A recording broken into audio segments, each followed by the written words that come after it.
We have a good feeling that they will be in this. Yo, it's your boy Ryan, Northwest Sports Fanatics, back at you with a new video. Today is Friday, August 30th, 2024, with your boy Ryan and the Northwest Sports Fanatics. Make sure you guys subscribe to the channel. Smash that like button either now or on your way out. Donate to your boy if you can. Cash App $ORIONNWSF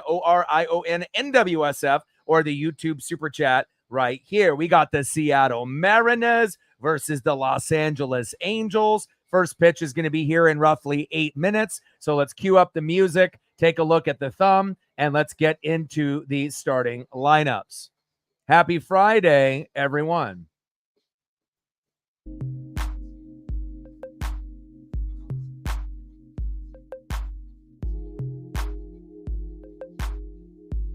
And on the thumb, on the left, we got our stud, Julio Rodriguez. And on the right, left fielder for the Angels, Taylor Ward. Now let's get into the starting lineups here for first, the visiting Seattle Mariners. Leading off for the Mariners at shortstop. Welcome back. Game number 2, J.P. Crawford. Let's go, Crawdaddy. We need you, baby. Batting second, playing center field, Julio Rodriguez. Let's go, J-Rod. Tridents up, baby. Batting third, catching tonight for the Mariners, big dumper, catcher Cal Raleigh. Batting cleanup, batting fourth, left fielder Randy Rosarina. Batting fifth, playing second base, it's Jorge Polanco. Batting sixth, playing first base for Seattle, Justin Turner. Batting seventh, playing third base this evening for Seattle, Dylan Moore. Batting eighth, DHing tonight for the Mariners, Mitch Garver. And batting ninth, playing right field for Seattle, Victor Robles. And on the mound for the Mariners with a 9-10 record, an ERA of 3.48, George Kirby. Let's go, George. We need a good performance here tonight. Now let's get into the starting lineups for the home Los Angeles Angels. Leading off for the Angels in left field, Taylor Ward. Batting second, playing shortstop, Zach Neto. Batting third, playing first base, Nolan Shonawell. Batting cleanup, batting fourth, third baseman, Anthony Rendon. Batting fifth, catching today for Los Angeles, Logan O'Hoppe. Batting sixth, playing center field, Mickey Moniak. Batting seventh, playing second base, Brandon Drury. Batting eighth, playing right field, Joe Adele. Batting ninth, DHing for the Angels, Nico Cavadas. And on the mound, making his Major League Baseball debut, Samuel Aldeguerri.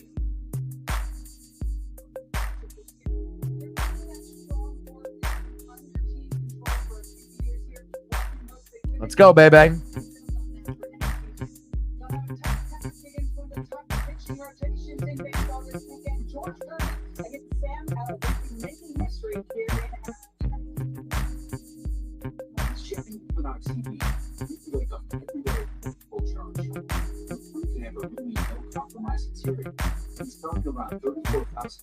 All right, first pitch is going to be here in roughly 3 minutes. And like we usually go, we're going to go for 20 likes within the first hour, 30 to 50 overall. And we're going to always be shooting for 100 in the donos on every single stream. And like I mentioned multiple times on the stream, make sure you guys are taking care of your mental health. You know, it's the most important thing you can do every single day when you wake up. Now, addiction, depression, anxiety, you know, these are things that people are battling with right now or have in the past recently. So if you're slipping into the darkness a little bit, make some minor adjustments to your daily routine, hold yourself accountable, know your triggers, what works for you and what doesn't. And if you exercise a little bit more, eat a little bit healthier, spend time with pets, friends, and family, and listen to 30 minutes of music every single day, you'd be really surprised on what it'll do for your mental health, and it'll get you out of the darkness a little bit quicker and help you get back to your normal self so you can win the day. Let's go, baby. Mariners, Angels, first pitch here in just a couple of minutes. Let's go, baby. Matt in the building, what's good? Let's get to 100 in donos. Let's do it. Like, sub, donate, comment, share. If you do have a Twitter/X account, do your boy a solid and like and retweet the post. And smash that like button within the first hour. You know, the faster we can get to 20 likes, you know, then we're going to be going, obviously, in the algorithm and the metrics. And then once we go to 30 to 50, everything is gravy at that point. Lauren in the building. Let's go Mariners. And I saw that. Rest in peace with the NHL players that ended up riding their bikes and getting killed by a drunk driver. Absolutely terrible news. And again, you know, if you feel at any point that, you know, you can't drive, take a Lyft, you know, take a Uber, take a cab. But unfortunately, a lot of people, they just don't learn. Rest in peace. Cap in the building. Let's go. Daniel in the building. What's good? Candace in the building. How are you? Sarah in the building. What's good? How are you? Let's go, baby. And we did our fantasy football draft for the 8th consecutive season. And I was really proud on how good everyone did. You know, there's people that don't have a whole lot of experience. You know, this is Matt's first time doing fantasy in 5+ years. Megan only has done it. You know, this is her second year. And, you know, we have a lot of vets that have been doing it for a long, long time.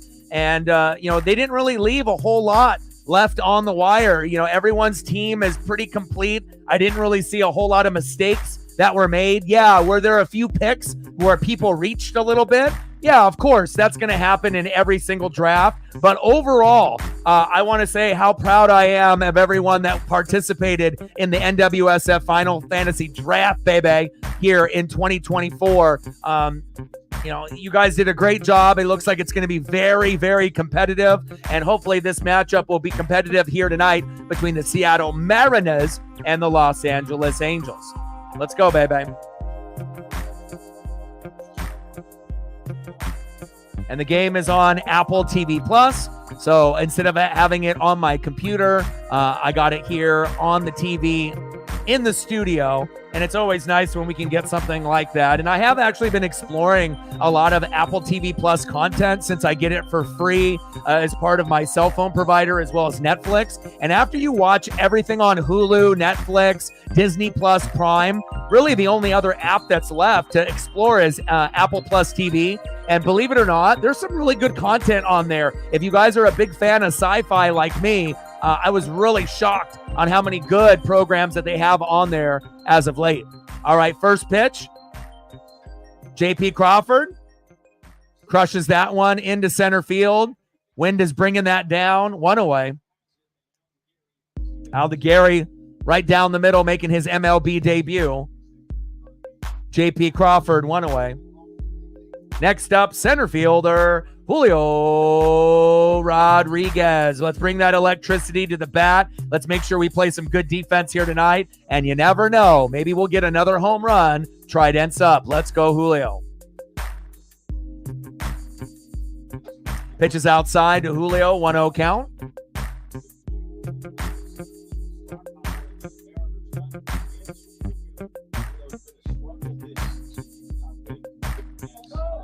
Pitches outside. Did he go? No, he did not. 2 balls and no strikes. And, congratulations on, having some success. Like I told you, months and months and months ago, you should listen to me, take my advice, start a Twitter/X, and that way you can actually start posting some of the content, with plays and breakdowns. And lo and behold, you've only been doing it for just like a month, 2 months, and you're getting some good results on some of your posts. Again, you're not going to get a big explosion on every single post until you're established for a long, long time. But for someone that is just starting off, brand new, there's not a lot of people that are doing what you're doing. And that's why I told you I thought it would be a great idea to do it.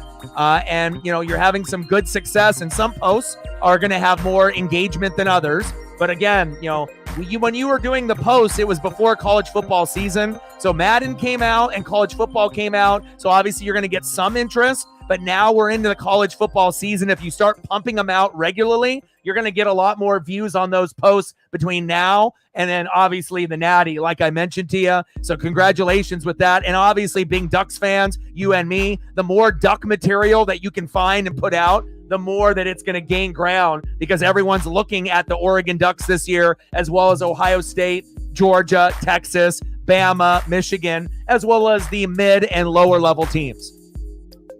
We got a runner at first now, 1 away. Next up is big dumper, Cal Raleigh.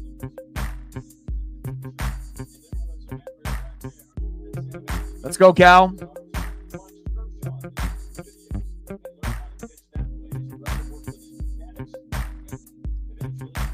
Top of the first, 0-0, Angels and Mariners. Runner at first. Big dumper crushes that one foul. 2 balls and 1 strike. And we're going to need a big performance out of big dumper Cal Raleigh here today. Like, sub, donate, comment, share. If you haven't smashed the like button just yet, please do. Help us get to 20 within the first hour, 30 to 50 overall. Cal popped up.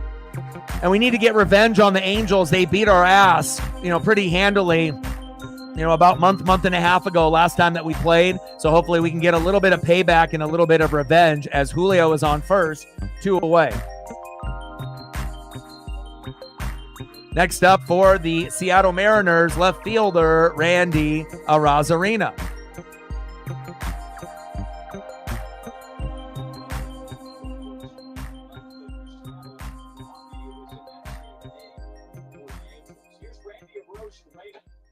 Pitch out of the zone, called strike, 0-1 count.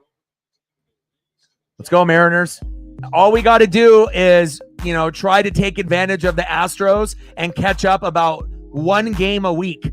And if we can do about 1 game a week and catch up, we should be right there at the very, very end with the Astros, and anything could go.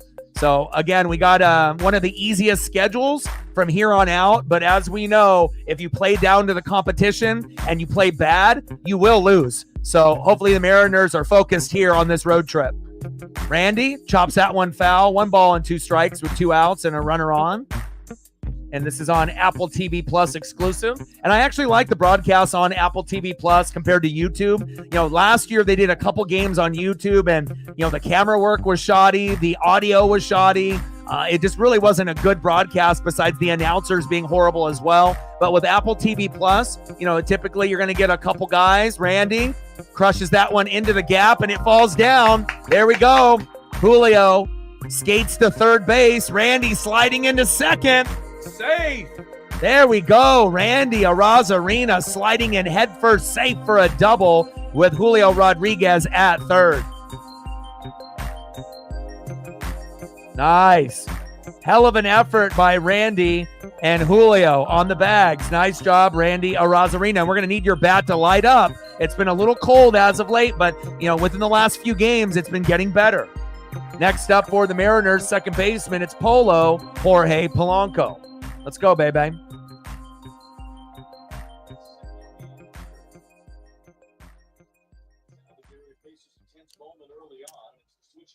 Runners at second and third with 2 outs. Polo crushes that one foul behind the plate. 0-1 count. Now the switch hitter and Polo can hit from both sides, and obviously that's been a little bit more of an asset than his defense as of late, but hopefully we can get some good defensive plays out of Jorge Polanco at second base here tonight. 0-1 pitch. Pitch is on the corner. Did he go around? No, he did not. 1 ball and 1 strike. Reflect in the building. What's good, brother? And I was just mentioning before you came in how proud I am of everyone that participated in the draft. You know, even people like Matt that hasn't played in 5 years. Polo. Oh, yeah. Oh, yeah. RBI, baby. Here comes Julio. 1-0 Mariners. Nice job, Polo. But and then Randy comes aboard as well. 2-0. Here we go. Polo with a 2-run RBI single. Let's go. Hell of a start for Polo, but I was mentioning before Polo got me all excited there with that nice base knock over the shortstop's head.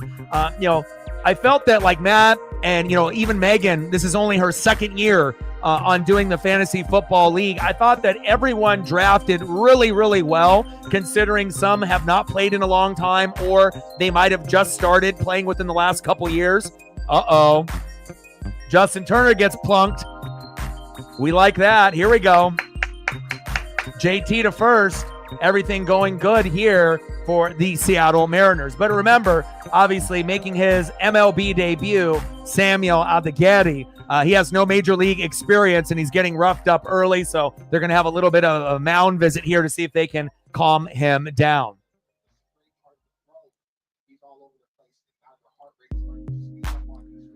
Next up is third baseman Dylan Moore. But I feel with this particular league, like I do every year, I feel it's going to be very, very competitive.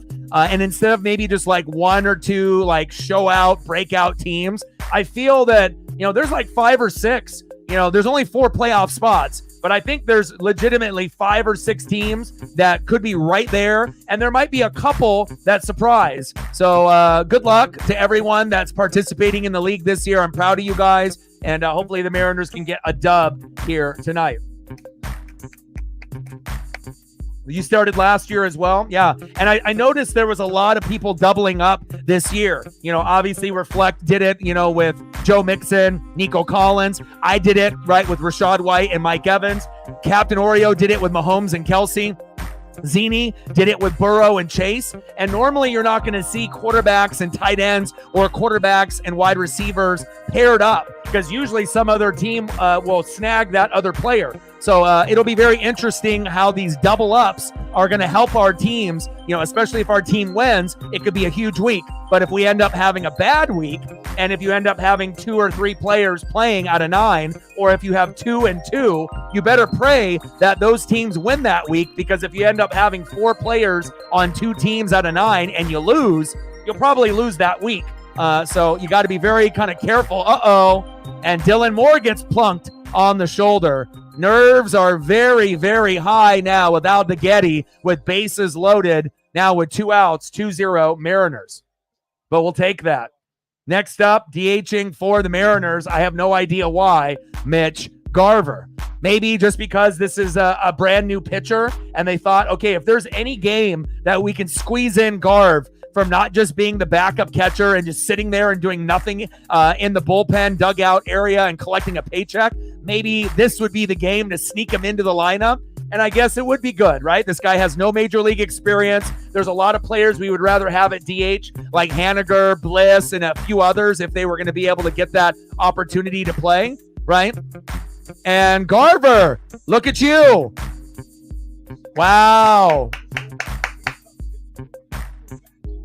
Look at that. 4-0 Mariners. And again, if there was a particular game to maybe take advantage of the poor hitting out of Mitch Garver, why not do it against a guy that has no Major League Baseball experience? Mitch Garver says, you know what? I stink, but I'm going to play good today. And he does right there. What a nice base knock. 2-run RBI single for Mitch Garver. 2-run RBI by Jorge Polanco. And these guys were piss poor shit about 2 months ago. Nice to be able to see both guys start to rake. Victor Robles. Just foul. Wow. Man, we are going off here. I love it. And again, this is payback against the Angels. You know, they beat our ass last time we played, and we haven't really played them well. So this feels good that we get to start off the series against the guy that, you know, doesn't have any experience. Now, I don't like seeing guys get roughed up like this normally, but if you're going to go against my team, the Seattle Mariners, we need the payback. There we go. Another RBI. Victor Robles. Here we go.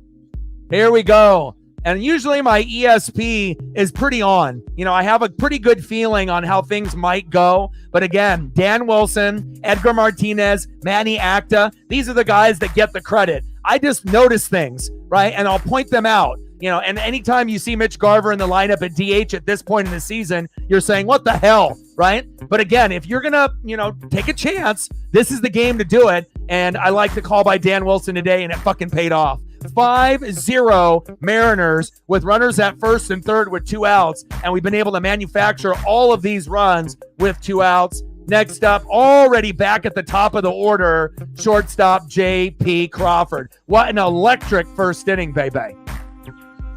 I mean, we've had a couple big innings where we've hit 5, 6, 7 in the first inning, where we've actually won one of those games, and then we ended up losing one of those games when we ended up scoring 7 in the first inning against the Royals earlier in the year, and then we ended up losing 9-8. So we need to make sure we keep the foot on the gas throughout the whole game. 1-1 pitch from Al Baghetti to J.P. Crawford. Ooh, pitches high towards his face. 2 balls and 1 strike. Like, sub, donate, comment, share.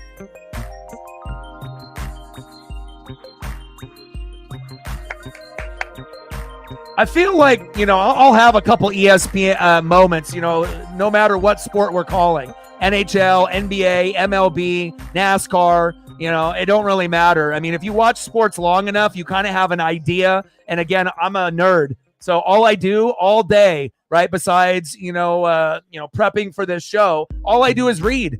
You know, I read articles, I go to the team websites, I watch film. And again, if I didn't read all the articles, I didn't watch all the film, I wouldn't be able to come up with a lot of the knowledge or have the expertise with ESP and a lot of these, moments that I can predict before they happen. J.P. Crawford with a walk, and we got bases loaded for the Mariners. Now, if you really want to get me excited, we can go for a grand salami, get the mustard and rye bread with Julio Rodriguez, and we can have a 9-0 lead. I don't expect that to happen, and that's a little greedy, right? But again, we'll just take an RBI if we can get it, But again, the way that we're raking, anything is possible right now. Let's go, Zay.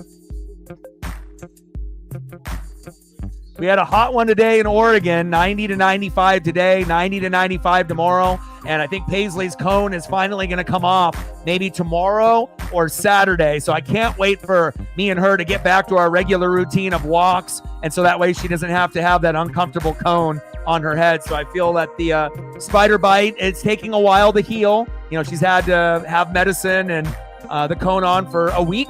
But we're getting on to that back stretch, and I'm happy for her. 1-1 pitch to Julio. That one chopped foul. 1 ball and 2 strikes.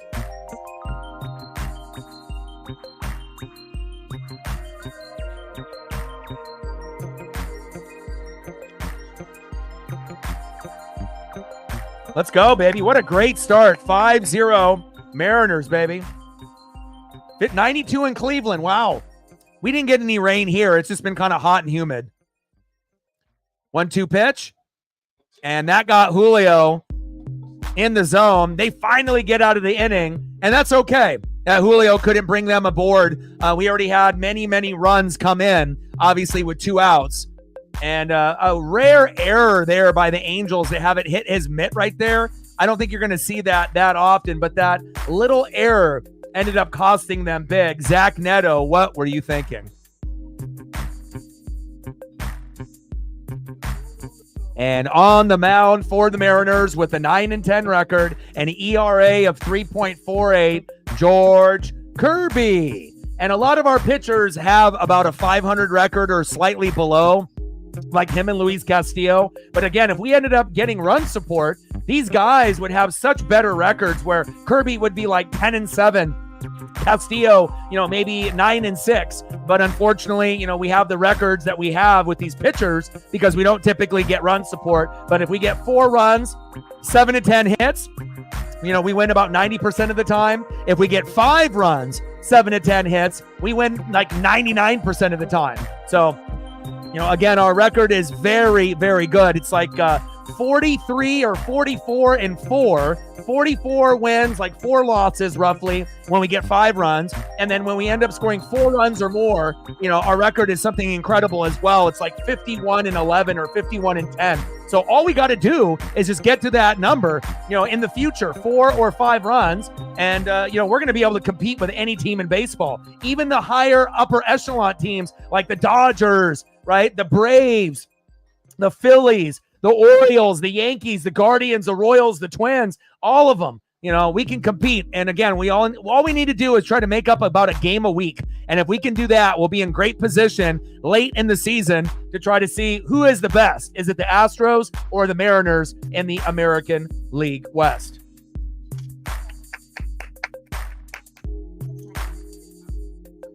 And nice to be able to see, breakout seasons from Stephen Kwan, but more importantly, Bobby Witt Jr. Bobby Witt Jr. is doing what we wanted Julio to do this year, right? And again, he's balling out. And we already know Aaron Judge and Shohei Ohtani are the 2 best players on planet Earth, right? But Bobby Witt Jr. definitely deserves a lot of pub and love if you actually go and look at a lot of the stats of, batting average, home runs, RBIs, OPS, all of that. Pretty impressive. And Bobby is a stud. Congratulations to him. All right, here we go. 5-0 Mariners. Let's go to the bottom of the first. Leading off here for the Angels, Taylor Ward.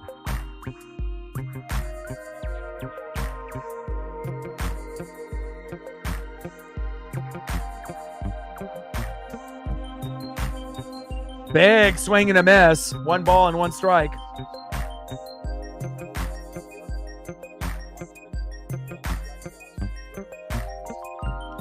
All right, if you haven't smashed the like button yet, please do. We need 8 more to get to 20. There we go. Now we got a few more to do it. Now we need 6 more to get to 20, and we're already at the goal for the first hour. Thank you, guys. I appreciate it. And I promise you, once we end up getting to the 20 in the first hour, and then we're hitting 30 and beyond, everything is downhill from that point as far as the algorithm and the metrics of being able to get exactly in that sweet spot.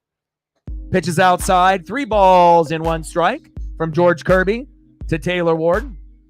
All right, no worries. We'll still have the lead when you get back. Get that walk in. I got to get my walk in with Paisley after the game is over. And unfortunately, I've only been able to do 2 walks a day with Paisley since she's on medication that makes her drowsy. Back. Gone. Out of here. Yes, sir. Taylor Ward with a solo jack on George Kirby. Goodbye.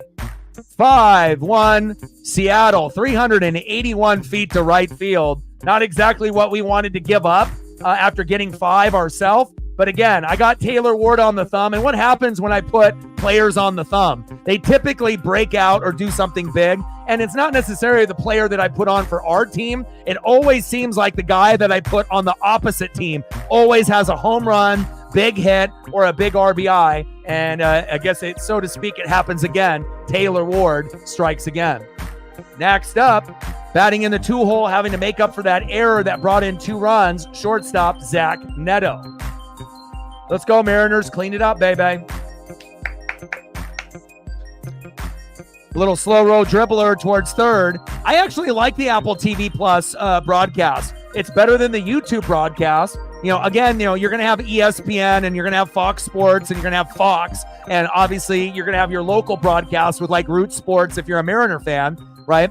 But I think that the reason why I like the Apple TV broadcast so much, I'm not a big fan of like Dontrell Willis or whoever they have that's necessarily commenting and being the announcers, but I like the graphics that come up on the screen, and they usually use an 8K camera rather than a 4K. So when you end up watching it on a HD or 4K TV, you're actually getting a better, clearer picture than any other broadcast that MLB does throughout the year. And I know not a lot of people realize that, but again, I'm always about getting that nice, clear 4K or 8K type of look, and that's what you're going to get on an Apple TV Plus. But again, some people don't have Apple TV and they don't want to spend the money for it. But like for me, I get it free with my cell phone provider, so I can't bitch and moan. Also Netflix as well. Zach Neto gets plunked. A lot of guys getting plunked today on both sides. Next up in the 3-hole, first baseman Nolan Shonawell.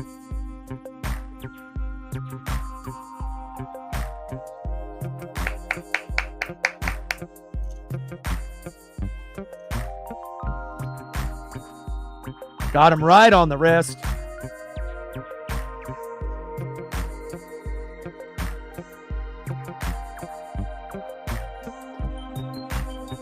Pitch is low into the dirt. 1-0 count.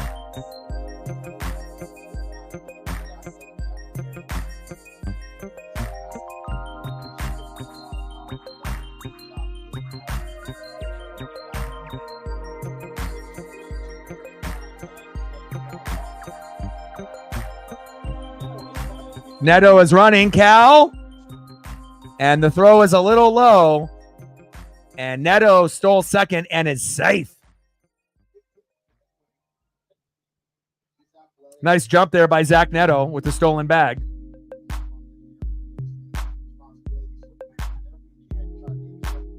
We'll see if Shonawell can do some damage or if Kirby can settle in. Neto trying for third. Wow. Angels looking like the Mariners in the last few games where you're going from first to second, second to third, and you're trying to really get back in this game. And the thing is, most runners are afraid to go against Cal because he's one of the best defensive catchers in the game, if not the best. So for him to have a little bit of an off throw to second and third is a little unusual. But again, if Dylan Moore would have been able to catch that cleanly, that would have been out. Neto steals second and third. Shonawell pitches high and outside. 3 balls. Nope, 2 balls and 2 strikes. Wow, that was called a strike. Unbelievable.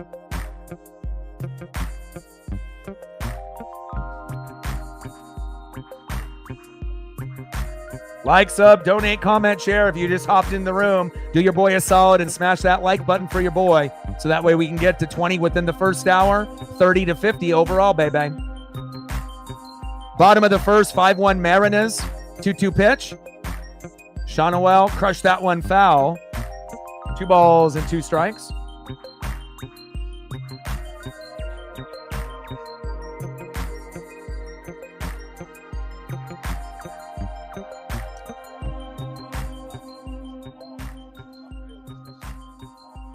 Two-two pitch. Pitch is outside. 3 balls and 2 strikes.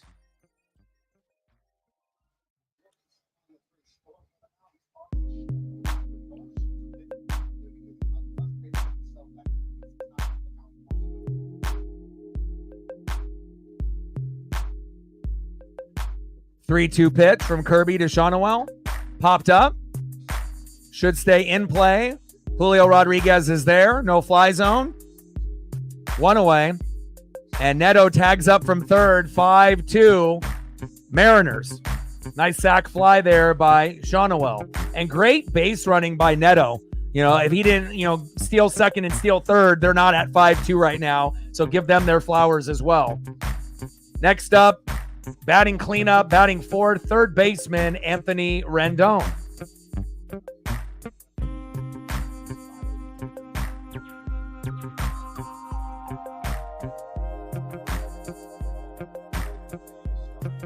And we got a big day tomorrow for me and Matt, and obviously a lot of the Pac-12 fans, that don't have a conference anymore that have joined the Big Ten or other conferences. But one thing, when I do look at the schedule, there's a lot of shitty Big Ten teams. Like, I would rather have stayed in the Pac-12. Like, if you look at our schedule, I don't want to have a schedule like Ohio State and Michigan where you play a bunch of shitty teams all year and then you only have like 2 good matchups throughout the whole year, maybe 3, And when you look at the schedule, God, there's a lot of bad teams. Not saying that we will play like shit and end up, getting upset by somebody, even though I do think we're going to go 10-1 or 11-0. But I felt like the competition factor was a lot higher with the Pac-12 teams than some of the teams that are in the Big Ten.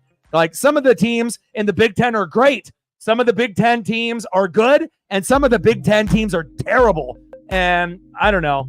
I just feel like some of the matchups throughout the year aren't going to be close, and there's going to be a lot of blowouts. And again, I love blowouts, but after a while, it gets a little boring when you start blowing teams out by 20, 30, 40 points. You want to have competitive matchups. And again, we worked really hard to get to this point to be a top 3 team in college football. So, I mean, I'm not going to bitch and moan and complain. We're still trying to win our first natty, but I just wish that we had a schedule that had more competitive matchups, at least on paper. But again, I guess we'll have to wait and see on how these teams play in the Big Ten. That's going to be dominated by Ohio State, Oregon, and most likely Michigan. Bottom of the first, 5-2 Seattle. 1-1 pitch with 2 outs. Ohapi pops up. Wow, Justin Turner couldn't get that. What the hell? Logan Ohapi popped up. Justin Turner ran a half mile but couldn't get it to it in foul territory. Probably should have just let Victor Robles get it, but it's all good.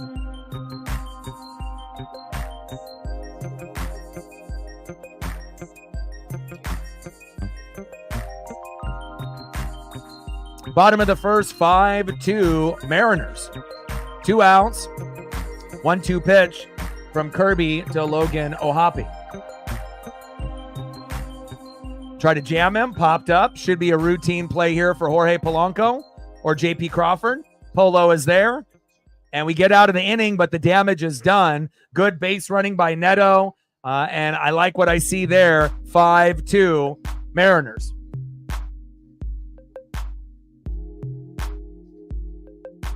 All right, let's see who's up next here for Seattle. Next up for the Mariners, 0 for 1, big dumper, Cal Raleigh. Batting second, 1 for 1, with a run, left fielder, Randy Arozarena. And batting third, 0 for 1, second baseman, Jorge Polanco. Let's go, baby.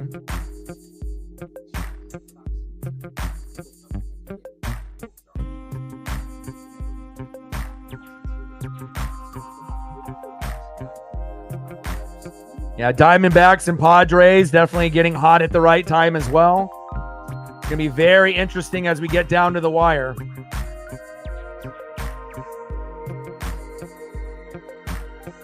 There we go. We got a couple more. Now we're only 4 likes away from getting to the goal. We're at 16. If you are in the room and you haven't smashed the like button yet, please do. We got about 7 of y'all that haven't done it yet, and everyone else has. Do your boy a solid and help your boy out. Let's go, baby.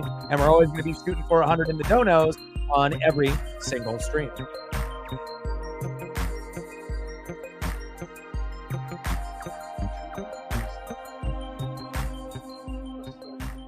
And like I mentioned multiple times on the stream, make sure you guys are taking care of your mental health, addiction, depression, anxiety. These are things that not only I've went through and, I've been into the gutter at the very, very bottom, helpless, right? And if you know your triggers and you can hold yourself accountable and you make a little bit of an effort and stop feeling sorry for yourself and start to make some positive changes in your life, like eating healthier, exercising more, spending time with friends, family, and pets, listening to music and being around positive people, getting rid of those toxic people in your life, you can turn your life around. And if you do those things, it'll get you back on track to help you win the day. Let's go, baby. Top of the second, 5-2 Mariners. In the box now, big dumper, Cal Raleigh.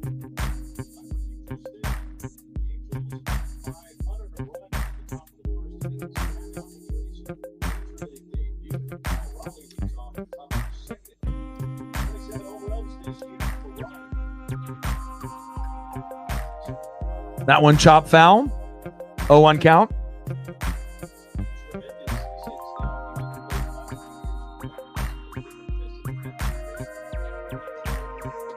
Pitches outside. 1 ball and 1 strike.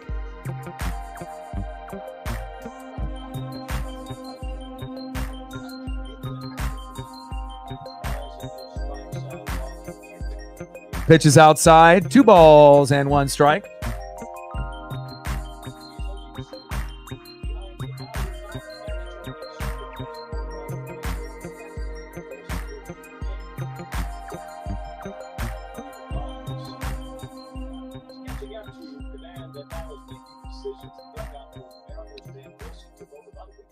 Pitches inside, 3 balls and 1 strike. We're in the top of the second, 5-2 Seattle.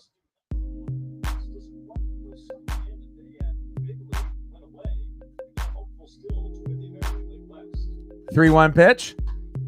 Raleigh. Taylor Ward is there. Back to the warning track. 1 away.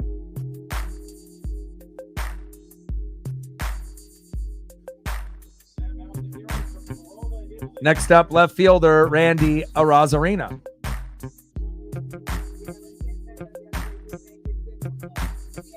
And this is pretty cool. This is the very first Italian-born player in the MLB, right, to be able to make a start here, Samuel Aldegheri. So even though he's getting roughed up here in his first start, that's a big thing, a big accomplishment. It's not like you're getting a lot of people from that particular country in the bigs. So not going, obviously the best way for him so far, but nice for him to be able to make it to the bigs. Shout out to Samuel for making it to Major League Baseball. I see you.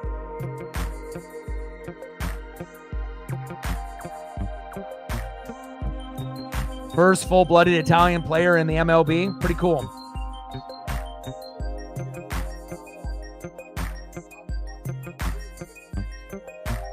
Next up in the box is Jorge Polanco. Top of the second, 5-2 Mariners, 2 outs, 1-0 count from Aldegheri to Polo. Polo. Line drive to center field.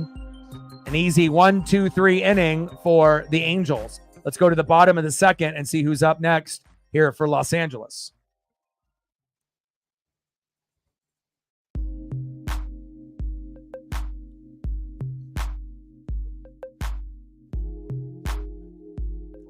Next up for the Angels in the 6th hole, center fielder Mickey Moniak.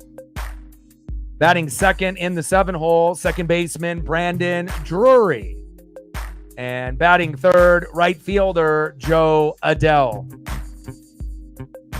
Let's go Mariners.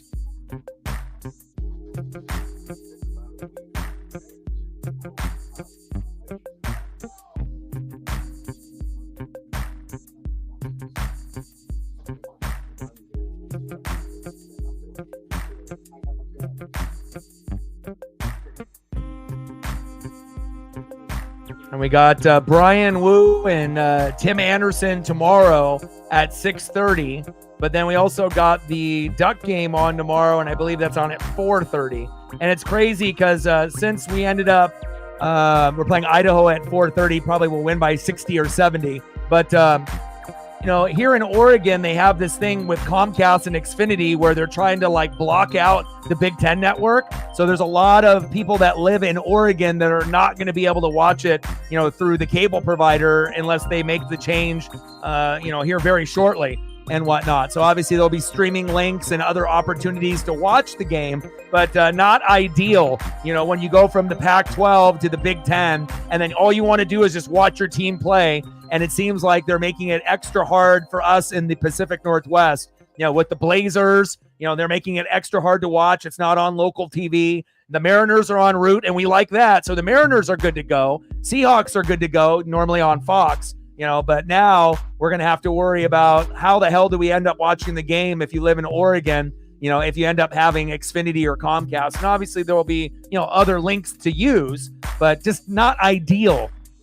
And hopefully they can come to an agreement. Everyone is so greedy nowadays with the money. It's crazy.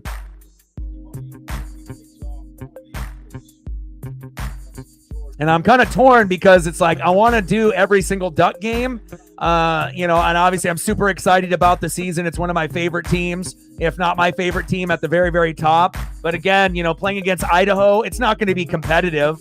It's like it might be close within the first couple minutes, and then you would assume Oregon will explode on them, and it'll just be kind of watching our playmakers make big plays and watching Idaho shit the bed. And then we got Brian Wu and Anderson. That's actually going to be a good matchup a couple hours later, but unfortunately they're going to overlap each other, so I'm only going to be able to do one or the other.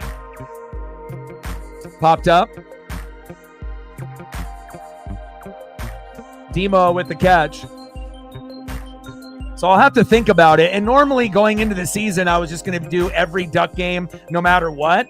But why does it have to be when Brian Wu pitches like our best pitcher at the same fucking time? Like, you know, and obviously we're trying to make the playoff push here. So Britt in the building. How are you?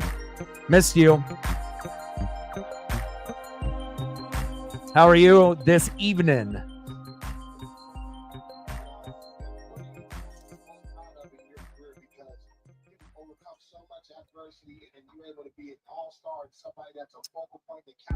Bottom of the second with one out, 5-2 Mariners. Next up for the Angels is Brandon Drury.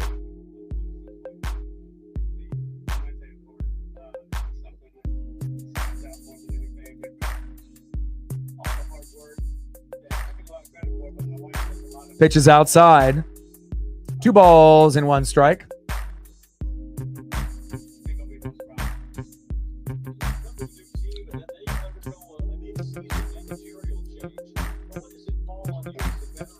Pitches outside.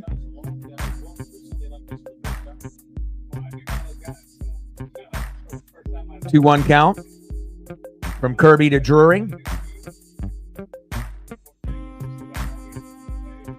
2-1 pitch.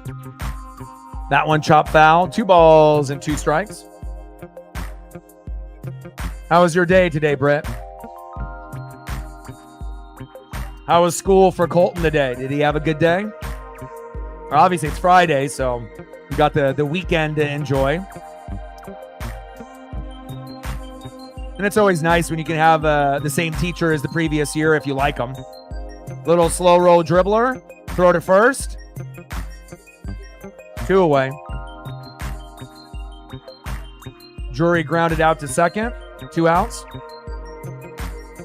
Next up for the Angels, right fielder in the 8-hole, Joe Adele.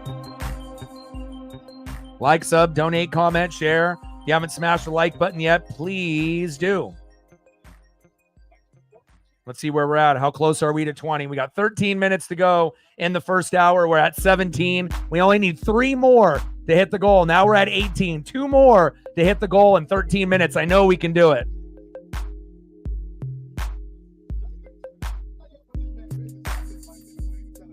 And I know the dono train will start. There we go. End of the inning. 5-2 Mariners. Let's go to the top of the third and see who's up next here for Seattle.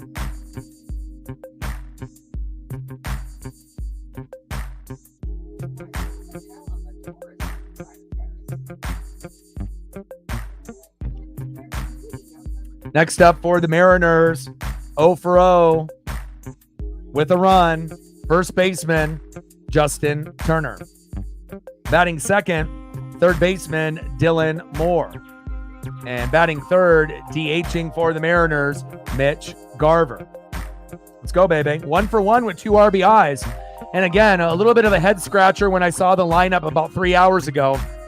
But especially since we're going against a pitcher making his MLB debut, I guess you can take a chance and throw Garver there at the DH, and it paid off. It was a good decision by Dan Wilson instead of Garver just sitting in the dugout, collecting a paycheck and doing nothing besides being the backup catcher every couple days.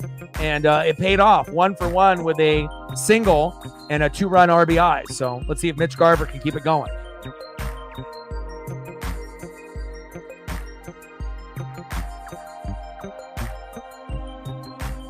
We hit 20. Thank you, guys. You guys are the best. Next goal will be 30, but we hit 20 in the first hour with 12 minutes to go. Next goal, let's go for 30 to 50. Let's get it, baby. And we got a lot of great college football action, obviously, here on Saturday. Florida, let me see. What do we got started? We got Clemson and Georgia at 9 a.m. I'll probably wake up and take a little peek of that. Then you got Penn State, West Virginia, Iowa, and Illinois State. Iowa should crush. And then as we keep going down a little bit further, we got Idaho and Oregon. We know we're going to smoke them. And you got Texas A&M and Notre Dame should be pretty good. Michigan and Fresno State. USC and LSU will be on Sunday at 4:30. That'll be interesting. But we're finally underway with the college football season. Eli with the tenor. Thank you, man. I appreciate you. Like, sub, donate, comment, share, and let me know what you want to do for photos. Eli, you're the man. Stacks on stacks, racks on racks. A little Cactus Jack, bang, bang. Who's going to match Eli? We're at 10, 90 to go. Appreciate you, my guy. You the man.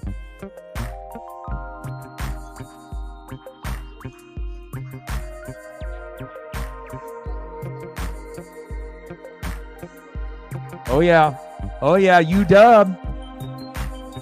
UW. I appreciate you.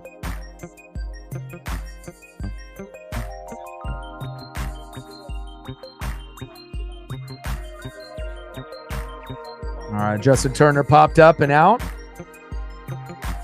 Next up for the Mariners, third baseman Dylan Moore. But I'm a little conflicted though, because I think tomorrow, Brian Wu versus Tyler Anderson, I don't want to miss that. I want to call that game, but then the Duck game is on at 4:30, and that's not going to end by 6:30. That'll go and lap over. And I already know the Ducks are going to beat Idaho, and it might be entertaining for the first half, but then it's just going to be a mollywhopping after that. So I don't really know what I want to do. I know I'm going to be doing a lot of Oregon games, and I'm going to try to go to at least one or two in person if I can afford it. But if not, I'll be streaming, every game or almost every game. But I just wish that we didn't have such shitty opponents, on the schedule. And again, I kind of wish that the Pac-12 still existed, because when you look at the schedule, on paper at least, a lot of the Big Ten teams are ass. They're not good. At the top and the middle, there's some good quality. But towards the middle and the bottom, it's some shit, man. It's not very good. I definitely think that teams that are in the middle and the bottom in the Pac-12 were much better than the middle, the bottom teams in the Big Ten. I guess it's better than us losing, 3-4 games a year and not being able to be in contention for a natty, But again, as crazy as it sounds, even when you have a really, really good team, I don't want to win every game by 30, 40, 50 and have it not be competitive unless we're playing Michigan or Ohio State or, one of the upper echelon teams or one of the rival games, I want it to be close and have that threat of, we better play well or we might lose. And I know we're going to get that at Ohio State. And I know Michigan will bring everything that they got. And there'll be a few other teams that are going to try to ruin our season.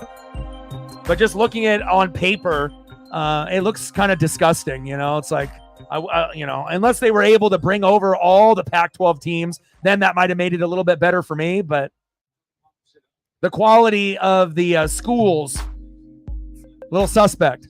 Popped up to third, and that was a very quick 1-2-3 inning there for the Mariners. UConn football, yeah.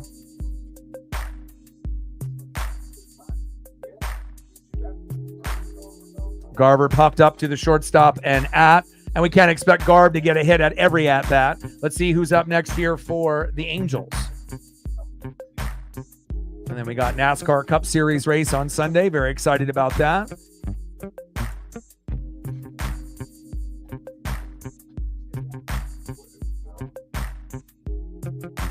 Getting very close to the playoff push.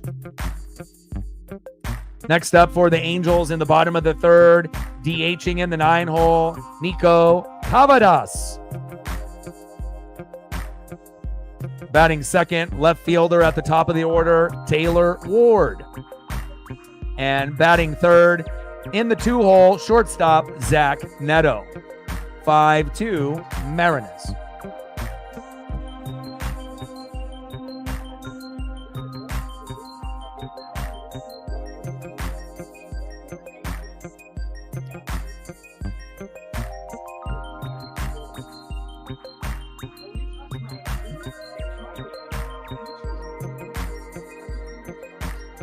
All right, I got you.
And for whatever reason, a lot of his photos aren't formatting. I pulled up 10 and only 2 came through. But I'll try some more once we go to another commercial break. So is F2 like AAA to MLB? Because F1 is the top. F2 is like the amateur, like the lower league, like NASCAR Cup and Xfinity. F2 is like the Xfinity and NASCAR Cup Series, correct? I would assume that's what that is. You don't really hear a lot of people talking about F2. You know, we hear people talk about F1, but not F2 that often. Very cool.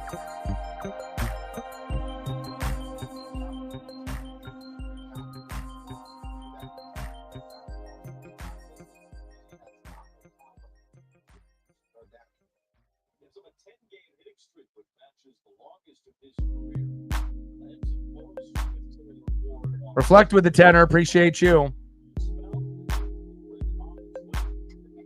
Popped up. Wow, Julio to the wall. No fly zone.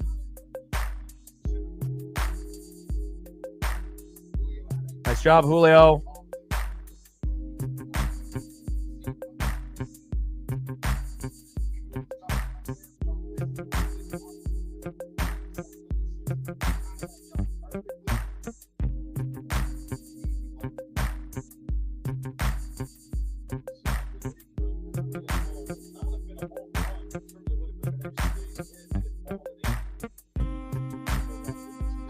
Popped up. Good defense there by Julio on back-to-back plays. Let's go, baby. No fly zone. End of the third inning, 5-2 Seattle. Let's go.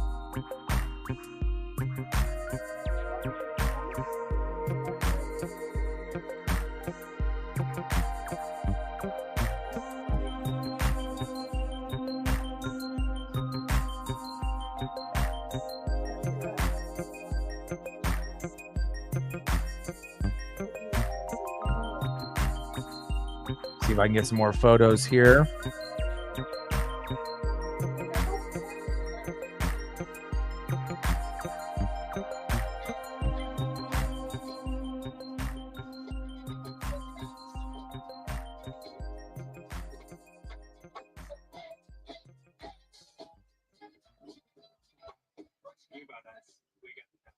To really embrace life, just have to let go.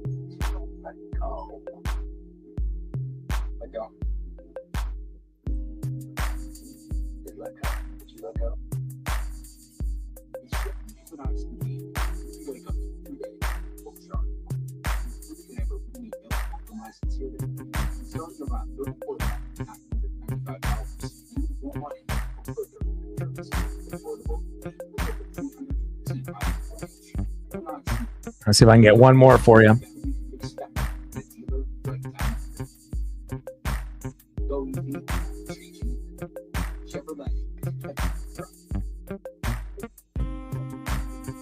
Kimian Danelli. Generational talent.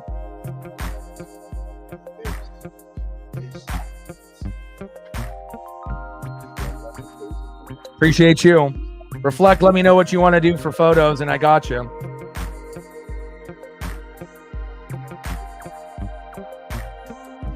Yeah, unreal that so many people passed on Tyreek. If I would have had the second pick in the draft, I would have taken Tyreek. So I don't know what everyone was smoking yesterday. You know, even Shep taking Jetta with no quarterback. You know, this isn't Kirk Cousins with Jetta. You know, so I was very confused by some of y'all, but that's everyone that has a different strategy. So stacks on stacks, racks on racks, little cactus jack, bang, bang. $10 holla.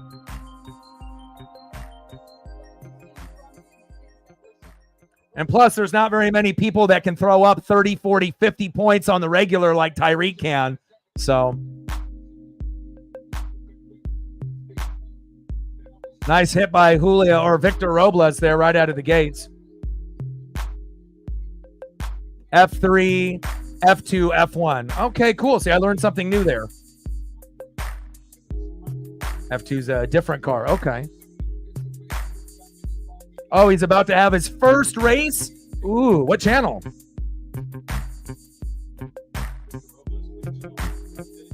Captain Oreo with a $5.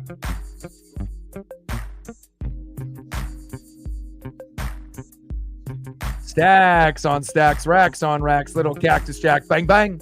$5 holla. Let me know what you want to do for photos as well.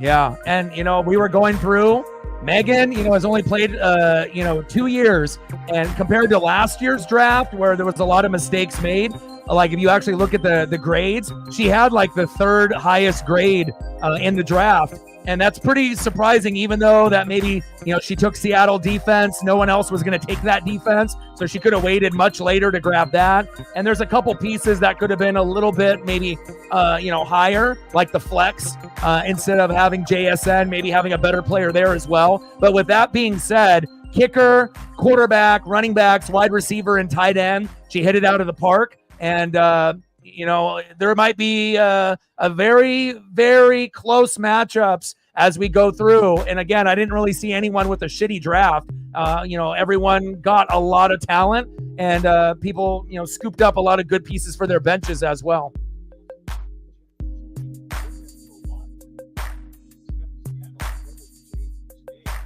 Okay. And that is false. So Devontae might be someone that you look at as a route runner and as like a player. But if you actually look at fantasy is different than just like who you like better.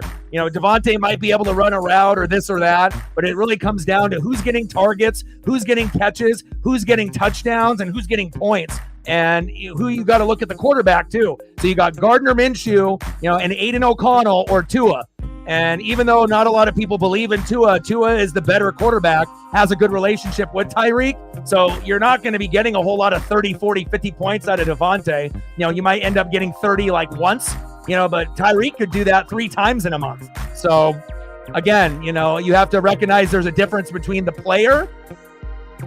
Back, gone! Julio Rodriguez. Bang, see ya.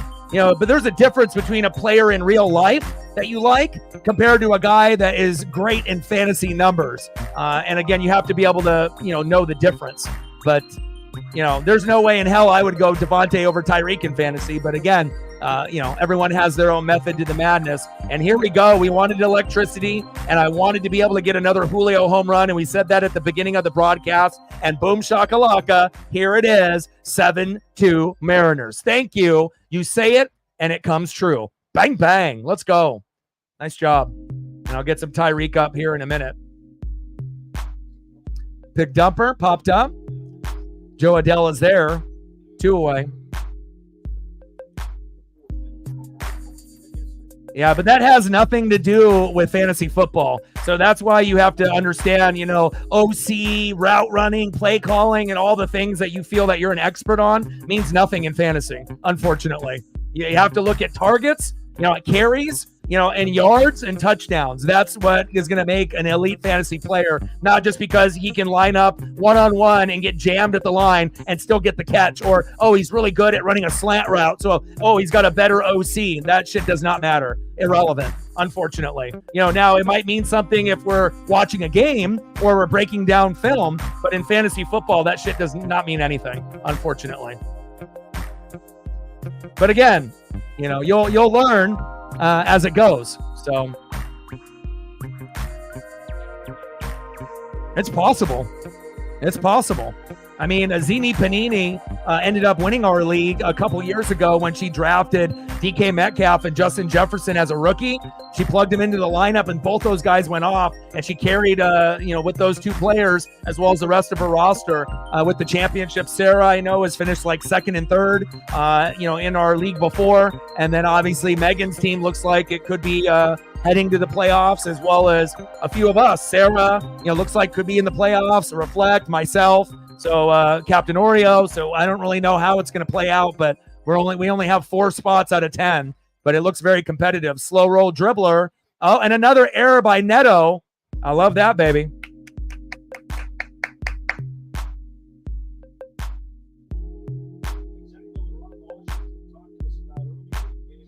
Let's go, baby. Julio, you know it, baby. Let's get it.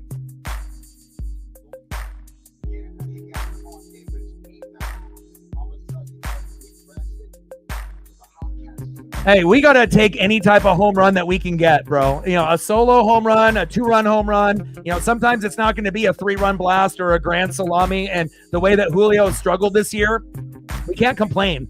Whatever he does positive in the box, we have to acknowledge it and clap for it. You know, as long as it's not a strikeout, a pop-up, or a ground out, that, you know, has to be celebrated. Yeah, it looks like it.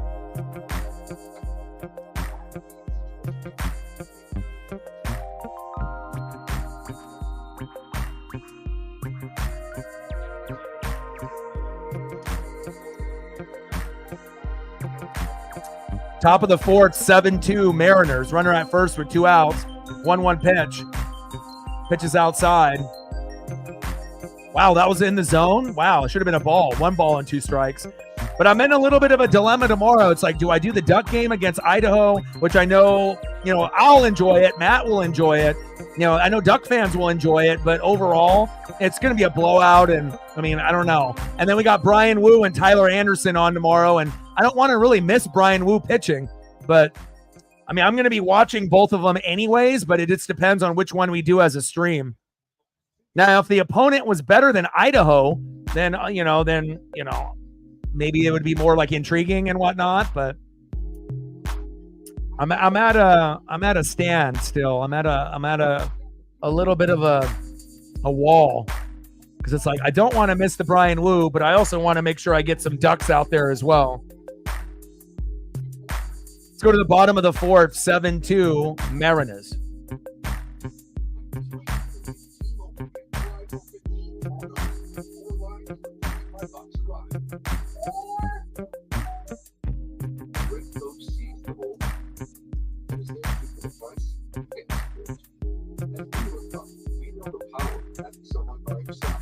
That's why they're proud. It's the official financial guidance partner of Major League Baseball.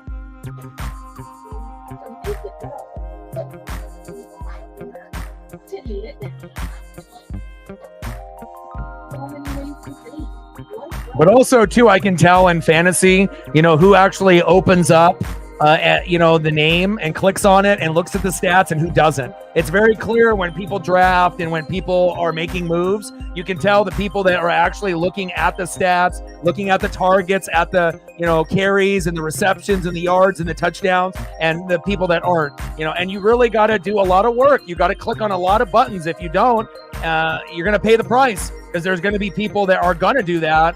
And sometimes it's not about name recognition. It's just about, you know, who's getting the opportunities. And if you can recognize the difference between name recognition and who actually is worth, you know, starting or picking, that is half of the battle in fantasy.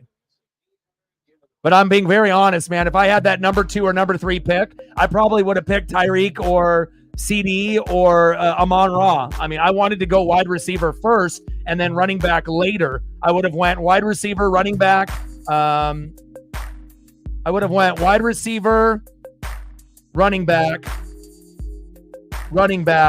wide receiver, running back. I think that's probably the format that I would have went. So,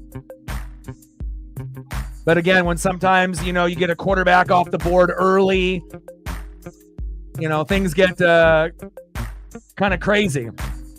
Like Elliott taking Lamar in the first round. That was a surprise. Popped up. JP Crawford is there, 1 away. And then Sarah going with CJ Stroud over Josh Allen and Jalen Hurts. And obviously we know CJ could end up being better than them this year, but not really a threat with his legs. So, but he does have good options, you know, with Tank Dell, Nico Collins, Stephon Diggs. So you would assume that the Texans could overachieve, and who knows, they might be in the AFC Championship or Super Bowl this year, next year, or the following year. You know, but to take CJ over Jalen or Josh is a little bit risky. You know, but again, CJ, I would have picked CJ as well. You know, in my draft, if Sarah would have went AR and then it would have went Josh Allen for Megan and then Jalen Hurts for Reflect, I would have picked CJ, but I ended up getting AR. So I was a little surprised that you didn't take your own quarterback, maybe because of the injury concern. And it's a AFC South guy, and we know CJ is easily fun to root for, the type of guy that he is and the type of team that they have, even though it's a rival to your own team, Sarah. But again, you're always going to have people that are going to take a little bit of a risk. And I think a little bit of everyone took a risk here and there. And you just got to hope that when you do take a risk, that it does pay off. Bottom of the fourth, 7-2 Mariners. No, 1 out, 2-1 count. Big swing and a miss. Let's go, Kirby. And again, if you're going to go quarterback in the first round, you go Josh Allen or Jalen Hurts, nobody else. No one else would even be worth that pick. Even AR, CJ, Lamar. Again, taking a quarterback in the first round typically is a no-no. But if you're going to do a quarterback in the first 3 rounds, usually you want to get a guy that can run touchdowns as well as throw. But everyone's got their own strategy, and maybe Double E has got he's got the inside loop. Maybe he's got some inside information. Now, if Lamar turns into the MVP this year and has 30 touchdown passes throwing and 20 on the ground, then we're going to be like, damn, EE is a genius. How did he know that the Ravens were going to be this good, even though McDonald went to the Seahawks, right? And that they ended up being kind of where they were last year. So I'm not sure if he knows something that I don't know, but one thing is for sure, I wouldn't have done that, but hopefully he ends up having a good draft.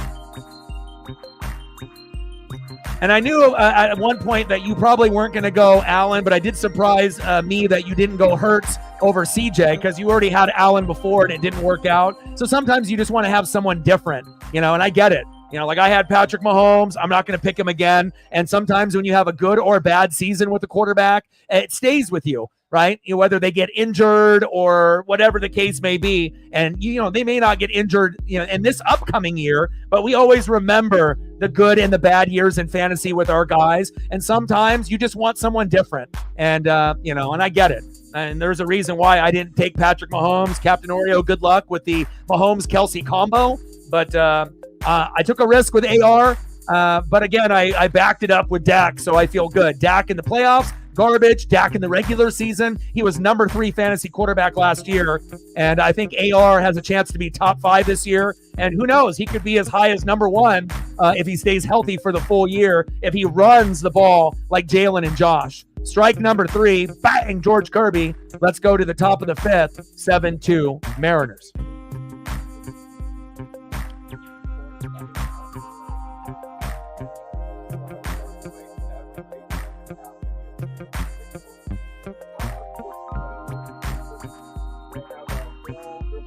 But again, we have all these strategies, but the bottom line, we have to pray that our guys don't get hurt. Because again, when you have heavy hitters and they go down, that's why you have to have a good draft. Because if you don't have good backups to fill in the role for the injuries, you're going to get left behind a lot of times, especially in a league like this where we have a lot of intelligent, smart nerds that love football, love film, love routes, love stats, love analytics. And it's going to be very interesting to see how it plays out for sure.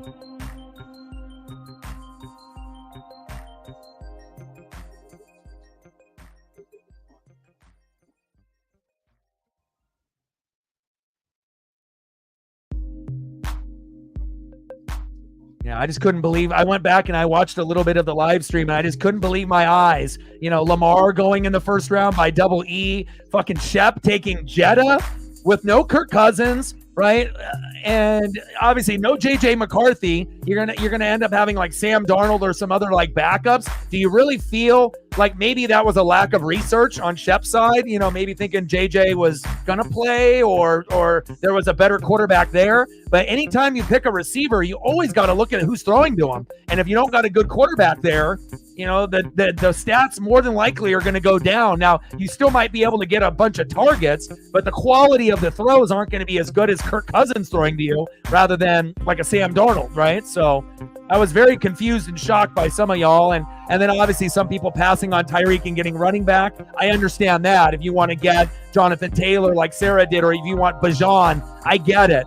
But I was just like baffled beyond words and Sarah was able to take advantage of the biggest sleeper pick in the second round that should have never even got there. And hopefully he stays healthy for you in the year.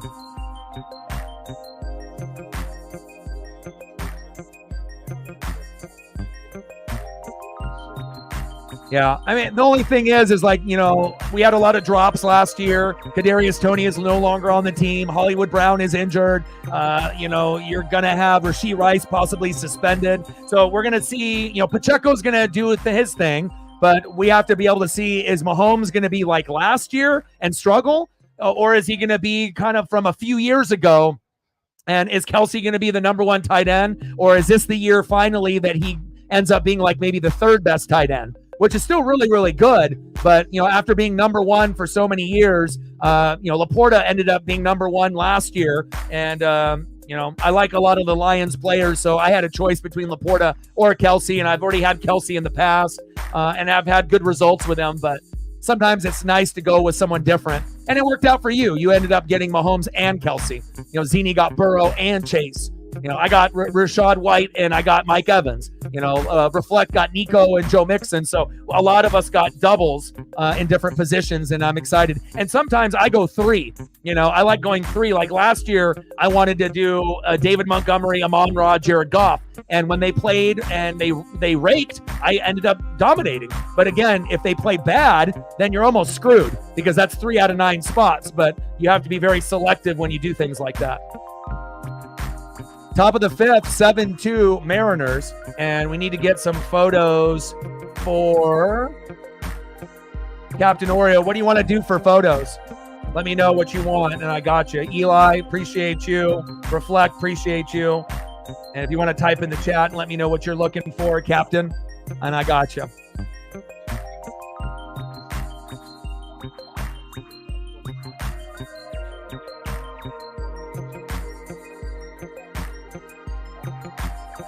Montgomery, I normally grab Montgomery, but Reflect got Montgomery as the flex, you know, and you got to look at the teams that are going to be good. So you would assume that the Niner players are going to be good. The Lion players are going to be good. You know, we'll see if the Chief players live up to the, you know, the championships, because obviously they were really carried by their defense last year, not their offense. And that was kind of a first for them. So next up is Mitch Garver.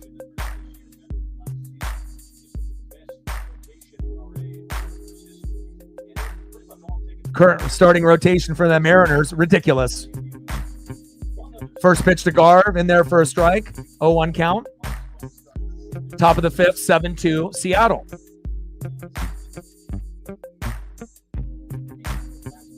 DK Metcalf, good choice. And I assume that there's going to be a lot of bully ball. Wild pitch. Turner goes from first to second with the stolen bag off the wild pitch. And I feel like they're going to be doing a lot more bully ball, you know, where it's just one-on-one fade route or one-on-one jump ball. And again, who's going to be able to stop DK if you end up giving them, you know, 10 or 15 red zone opportunities from like the 10 or 15 yard line? I don't think, I mean, of course you can go to Kenneth Walker III, but if you want to go one-on-one or even one-on-two with a safety, DK is going to win that matchup at 80% of the time. So I'm definitely excited to see what kind of play calling we get. And also if JSN overtakes Lockett at number 2, depending on targets this year as well. Not saying that Lockett isn't good anymore. He is, but you know, we'll see if JSN ends up getting a few more targets thrown his way and possibly could be the number 2 this year or next year, depending on Gino or who the quarterback is at that time. Popped up in 2 away. Next up is Victor Robles. Let's go, Victor.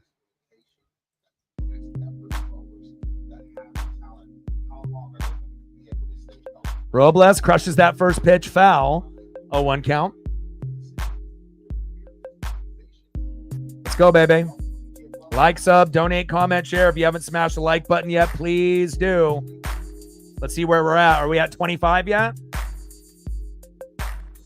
We're at 23. 7 more to go to 30. 24 now popped up. And that is the end of the top of the 5th. Let's go to the bottom of the 5th. We're at 24. 6 more to go to get to 30. Let's go, baby.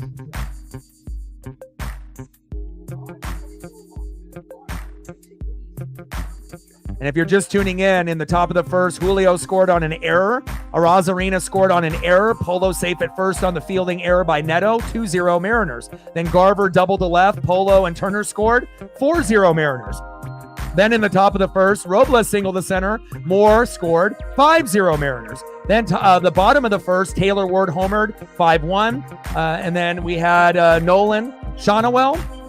Sacrifice fly to center. Neto scored 5-2. And then Julio homered to center 400 feet with JP on board, 7-2. Let's go.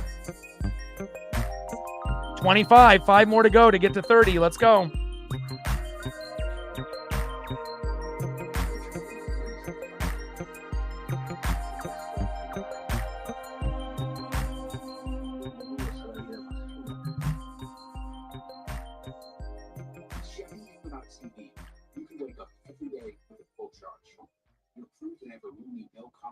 Interior and starting around $34,995. Your money go further in America's most affordable EV with over 315 miles of range. Equinox EV, a vehicle you know, the value you expect, and a dealer right down the street. Go EV, gotta change anything. Chevrolet, together, let's go.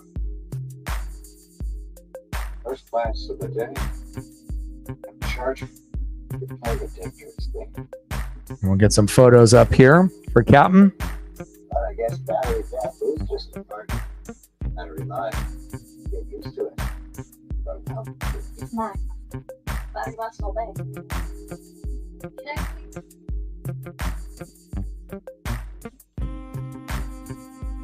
I hate these chairs. Sam Alvegiri's Major League Debut tonight as we welcome you back to Friday Night Baseball Apple TV Plus, presented by Lululemon, Angel Stadium. From Washington, talking to Alvegiri after the fifth inning ended. He gave him a walk for a 5 inning, and I'm scored runs, 7 total. So you know what? He's showing me a lot of the different companies. Appreciate you. Bottom of the fifth, 7-2 Mariners. Let's go. Uh-oh. Moniak, back. See ya. Wow, another solo jack. That one was way out of here. Mickey Moniak looking like Mickey Mantle. 7-3 Mariners. Fucking smoked that. See ya. All right, Mickey. Anna in the building from Mexico. What's good? Jason in the building with a tour. We'll get you some Julio. Stacks on stacks, racks on racks. A little Cactus Jack. Bang, bang. Appreciate you. Nice to see Julio getting hot at the right time. We're at 27. Let's go, baby. 73 to go.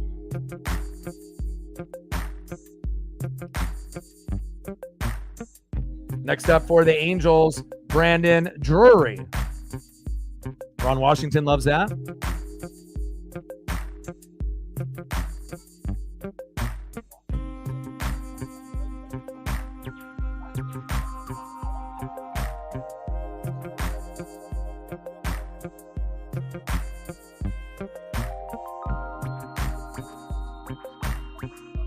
Eight home runs in the last 5 starts is ridiculous. That's a lot higher than normal for Kirby.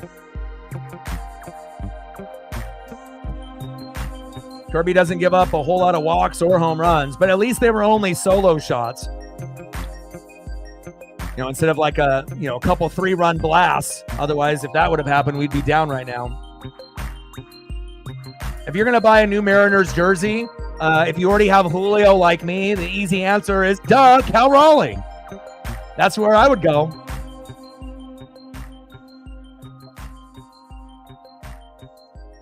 Wow, back-to-back home runs. Was that a home run, though? I don't know if that was really a home run. I mean, it hit the wall. It didn't really, and it bounced off. I'm not sure if that was really a home run, but supposedly that's what the announcers are saying. Back-to-back homers. Mickey Moniak, Brandon Drury, 3 home runs, but they all are solo jacks, so we'll take that. 7-4 Mariners. Come on, Mariners. Buckle down. Next up, right fielder Joe Adell. No homers to Joe. Joe Adell going to turn into Joe DiMaggio here in a second. Fuck. Come on now. I mean, there's a lot of jerseys you can get. You know, Ken Griffey Jr., if you want to get like a throwback jersey, Ichiro, Randy Johnson, Edgar. You know, but if you're going current roster, damn it. Joe Adell with a little bloop single. All the momentum going with LA right now. But, you know, if it was me, I would do Cal Raleigh. I don't even own a Cal Raleigh jersey yet, but that'll be the next jersey I buy or I get gifted, would be definitely that one. And of course, I would definitely rock a Randy Johnson or an Edgar or an Ichiro. I don't have any of those, but I have a couple Griffies, like three Griffies, 2 Julios. You know, I got, you know, a few jerseys for the Mariners, but there's still a few other players that I would love to add, you know, to the closet collection. Bottom of the 5th, 7-4 Mariners. Thank God we have a 7-4 lead right now. I did not. I was taking care of my pup and obviously, you know, doing the fantasy stuff. I did not get a chance to see that. I saw Colorado come back and tried to be all braggy, beating a team that's not ranked and barely beating them. But obviously, we know Shedeur Sanders and Travis Hunter are ridiculous. And they both look like they'll be first-round picks in the draft next year. But, you know, we'll see. You know, I don't think Travis Hunter is going to be able to play wide receiver and corner. He's going to have to choose. But depending on the team that he goes to, they may utilize him at the other position briefly. Like if he's going to be a starting corner and then, you know, put him in at wide receiver for 4 or 5 plays a game, or punt returner, kick returner, or something like that. That might be possible. But he's not going to be able to, you know, play every single play but 3 like last night in the NFL level. I think that even him being a freakish athlete, the NFL players are on another level. And I think it would just be too much out of him. You know, he'd get too fatigued if he tried to play corner and wide receiver and never sit out. I mean, you wouldn't be able to get the best version of him in the game. But it would definitely be something crazy to see, because if he ends up being successful in it, then we're going to have a Shohei Ohtani in the NFL. Not as good as a Shohei Ohtani in baseball, but just a guy that can play offense and defense like Dion did. Pretty cool. Bottom of the 5th, 7-4 Mariners. Get the bleeding to stop. Runner at first with no outs. We might have to pull Kirby out. Little slow roll dribbler. JT is there with the force out. 1 away. Nico is done. Cavadas. Next up, left fielder Taylor Ward. Let's get out of this inning, damn it.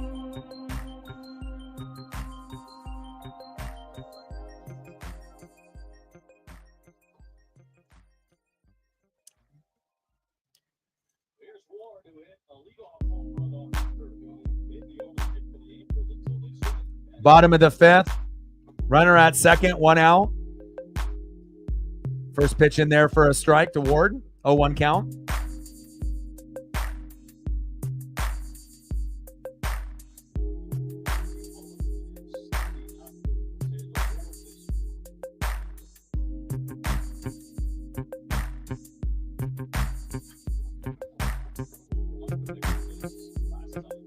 Oh, I read something about that, but I actually didn't see the footage.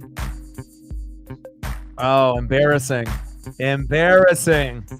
They're like, we won! And then the fireworks go off, and they all start dancing, and they're like, oh, you missed it. Brutal. 0-2 pitch from Kirby to Ward. Dribbler. Throw to first. JP is there to Turner, 2 away. 19-17 North Carolina. Wow. That's crazy. Next up for the Angels, shortstop Zach Neto. 0 for 1 with a run.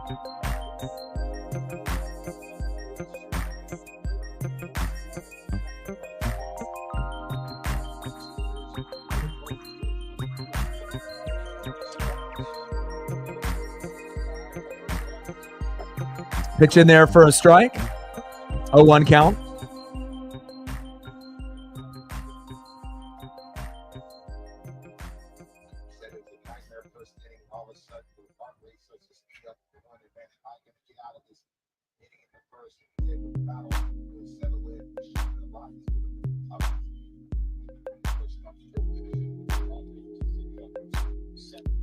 Pitch is outside. 1-1 count to Zach Neto. Nice job by Cal by defending that ball and cradling it into the dirt. We don't want that second baseman opportunity to go to third and get a free bag. Big swing and a miss by Neto. 1 ball and 2 strikes.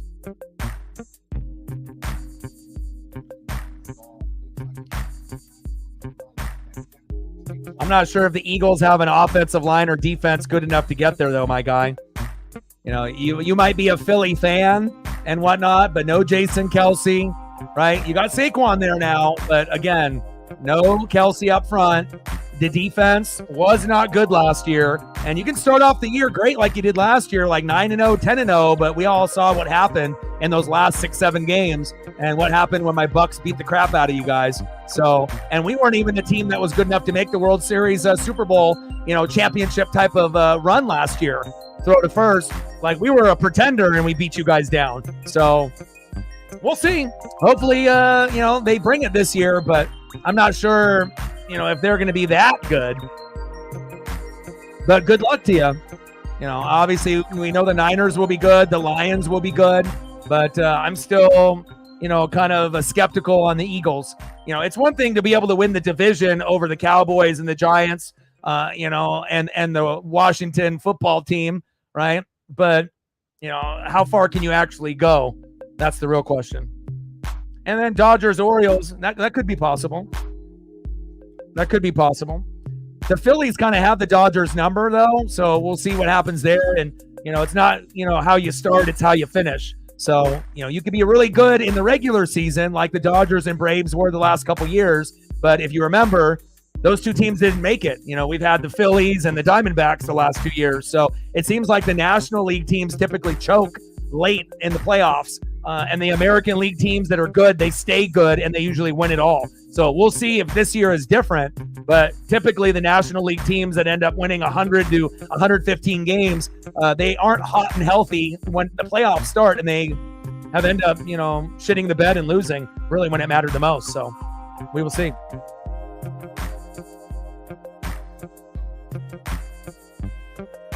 Yeah, I mean, the Lions, once they figure out their defense, that's when they're going to be able to, be a stronger NFC championship team. And if they end up going to the Super Bowl, they're going to have a chance. I mean, I pretty much feel like, if you go against anybody but the Chiefs, you probably can win it if you're the NFC team. But if you're an NFC team and you have to play the Chiefs, you're probably not going to win unless you have a defense like the Bucks did, when we ended up beating Mahomes. You got to remember, we're the only team to beat the Chiefs in the Super Bowl.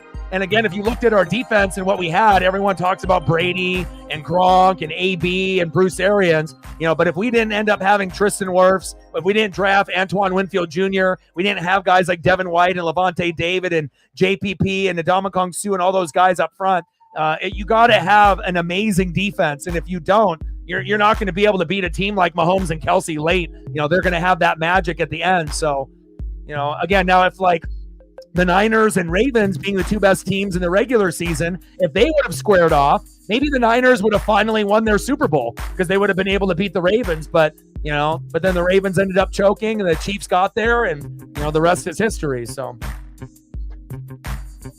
DX in the building. What's good? Defense doesn't look very good for the Eagles, though, and I'm not talking shit. I'm just being honest. I cover every team as if they were my own, and defense looks a little suspect, and they're getting old. So you have to understand, like, you might be able to do the tush push. You might be able to score with Jalen. You might have good touchdowns with A.J. Brown and Devontae Smith. You might get some with Goddard. Saquon might get some numbers, but the disappearance of retirement with Kelce cannot be overshadowed and overlooked. And the defense, can you stop anybody? That's the real question.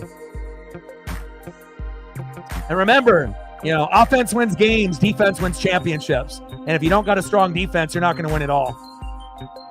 Or even make it to the NFC or AFC championship game. You got to have D. Top of the 6, 7-4 Mariners. Next up is Julio Rodriguez.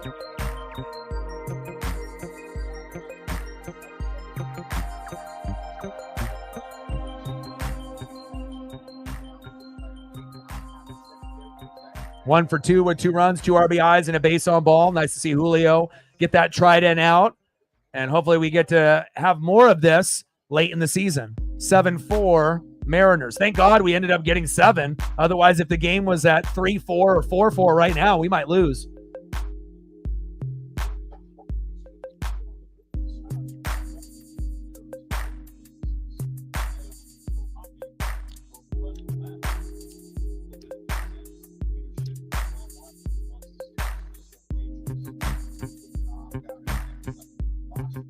Yeah, it seems like the Seahawks and Niners kind of have their, their number for now. But again, once Detroit starts stacking more chips, it kind of feels like it's inevitable. They're going to get to a Super Bowl in the next 5 years.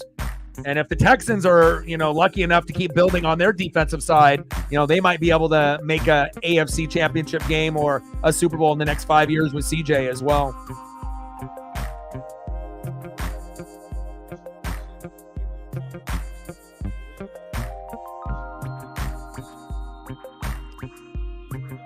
Astros who?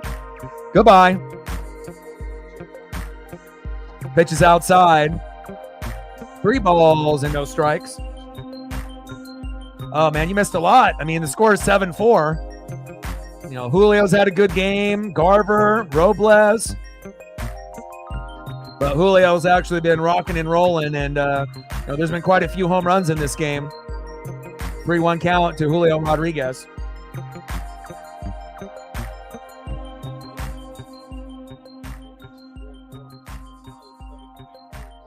I mean, once Seattle firms up that O-line and that defense, that's when they're going to be able to take over, and win the NFC West and, be one of the upper echelon teams. But it's a work in progress, but once they get those positions firmed up, they should be able to compete with anybody in the NFC.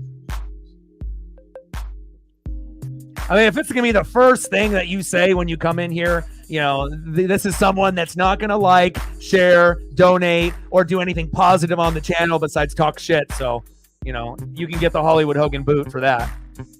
You might be able to do that with other channels, right? But, again, you're not going to be able to do that here.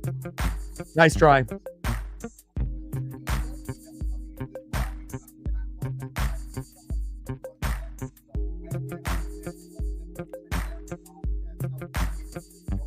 Yeah, but just because the Eagles beat the Chiefs, Bills, and Lions last year, what happened at the end of the year? You guys ended up going undefeated, and then you couldn't win a game late in the year. So it's like, oh, look, we went 9-0, 10-0, and then you ended up losing the last 7 or 8 games of the year. I'm not sure if that's something really to be proud about, my guy. It's like they've had other years where they were much, much better than what you saw last year. But what you saw last year was a collapse. I'm going to hire this coach. I'm going to fire this coach at the middle of the year. Defense was not good, and again, you saw a team implode within themselves. So again, it's a team game. It can't only be just Jalen, and Sirianni, is one of those guys that's kind of a shit talker. So at some point or another, it's going to rub the players the wrong way if they're not winning. When they're winning and he talks shit, then it's one thing, but you have to be humble. And again, it's a team game. So regardless if you ended up beating those teams last year, I mean, everyone remembers how you guys finished the year, losing to a Tampa Bay Buccaneer team that really wasn't that good. And you got smacked around. So remember that. It takes a full team to be able to get, to an NFC championship game and a Super Bowl, and everyone's got to be on the same page. And you might have some good, positional players, but if you don't got O-line or defense, it's not going to matter. You're going to crumble. O-line, D-line, defense, coaching, play calling. Cal Raleigh popped up. 1 away. Mr. Williams in the building. What's good?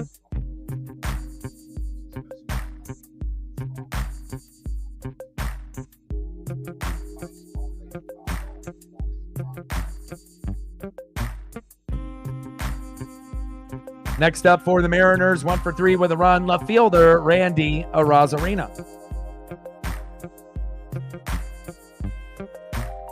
What's good, Mr. Williams?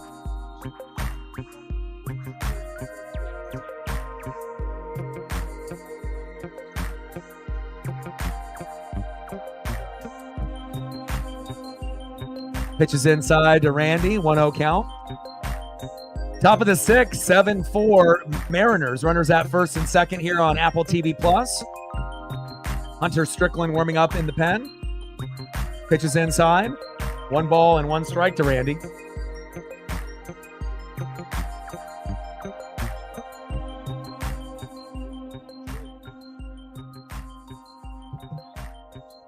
Yeah, just grinding it out on this Mariner stream. And then tomorrow we're either going to do the Ducks versus Idaho at 4:30, or I'll do the Mariners and the Angels with Brian Wu on the mound against Tyler Anderson, the all-star, formerly of the Dodgers and now on the Angels. I mean, if it was a better opponent, it would be Ducks for sure, but I'll have to think about it tonight and tomorrow morning where I want to go, because I'm going to be watching both, but I guess it just depends on what I want to do for a live stream. Double play. Great double play there as Randy hits into it, and the Angels gain a little bit more momentum. Let's go to the bottom of the sixth. Thankfully, the Mariners still have a 3-run lead.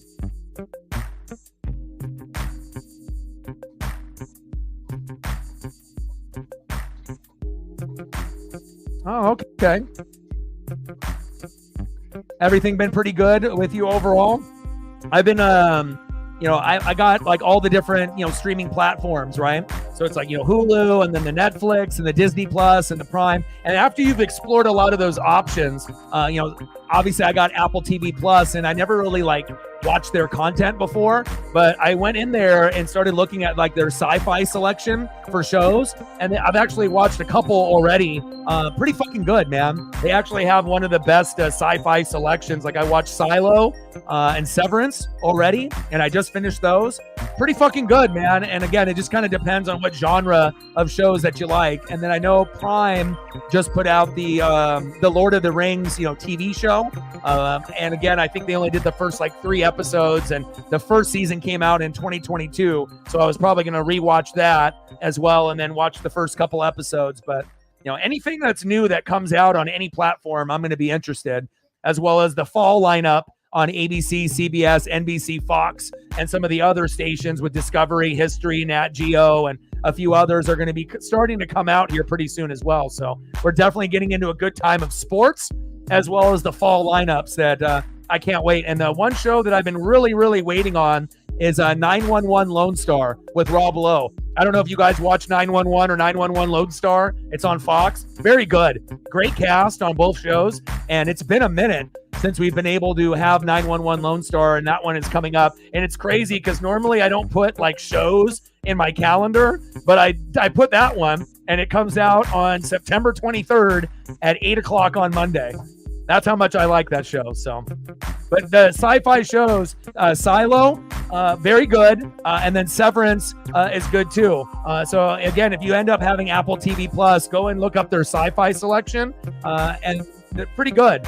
And then there's another one that I was going to start to get into. I think it was on Netflix, called Dark.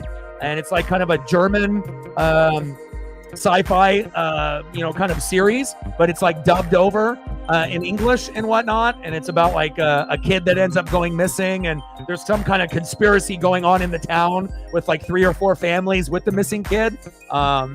Seems pretty interesting with that as well. So again, I have different type of genres that I like, but as of right now, if it's not something new, that's on Netflix or Prime, I finished The Boys. If you're looking for a superhero show to watch, fucking watch The Boys. The Boys might be one of the best shows I've ever watched. And it's imagine watching DC or Marvel, but it being not necessarily X-rated, because there's not X-rated content on there, but just a little bit of gore and, a little bit of craziness, that goes on to that show. It's kind of superheroes gone bad, and then they just decide to do whatever the fuck they want. They don't necessarily want to be the heroes all the time, and they want to do shit for themselves. Little slow roll dribbler. Wow. Shawna with a double there. DX with a tenor. Hell yeah.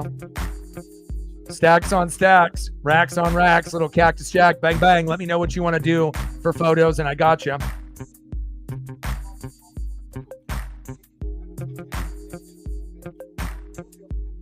Peacock, I have that as well, yeah.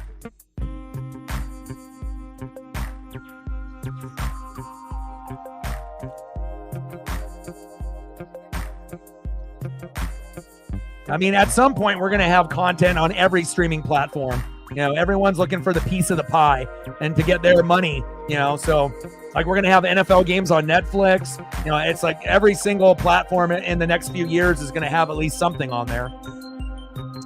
We're in the bottom of the sixth, 7-4 Mariners. Runner at second with no outs. Come on, George. 1-0 pitch to Anthony Rendon. In there for a strike. 1-1 count.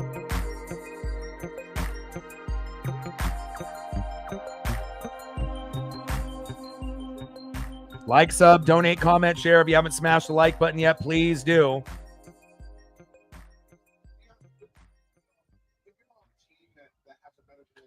Little slow roll dribbler. Should be an easy out to Justin Turner. One away. All right, let's see where we're at. We're at 30. There we go. We hit the 30 number. So anything above this is gravy. So if we can get to 40 before the stream ends, that would be great. If the game ends up being close, we might be able to get to 45 or 50 because we'll get a jump in viewership late. But if we can hit somewhere between 35 and 45 before the stream ends, that would be awesome. Rendon grounds out to second. Shonowell the third. Next up for the Angels, Logan Ohapi. Come on, George. Get out of this inning, baby. Big swing and a miss. 0-1 count.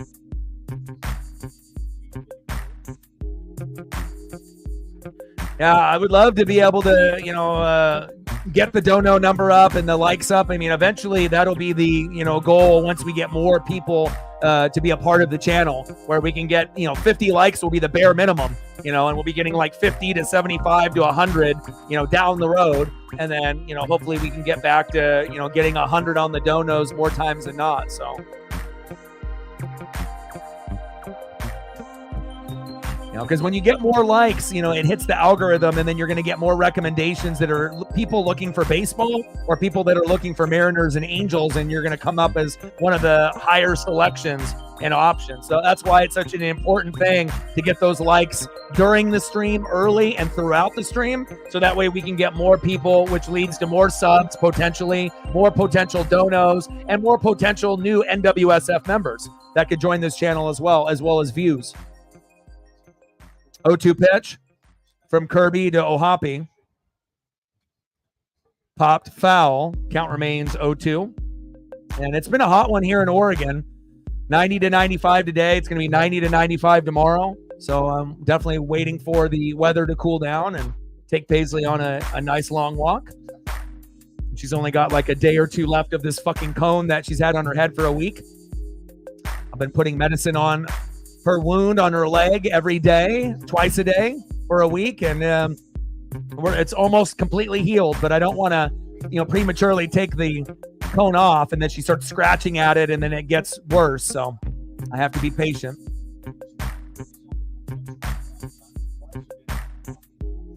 Only 1K for Kirby today, which is unusual. 1-2 pitch. Pitch is outside. 2 balls and 2 strikes. Now we're at 33. 7 more to get to 40. Let's get there, baby.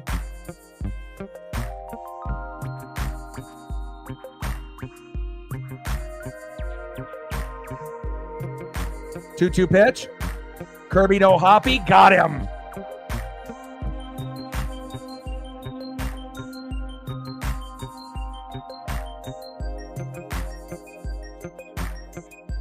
Nice job, George.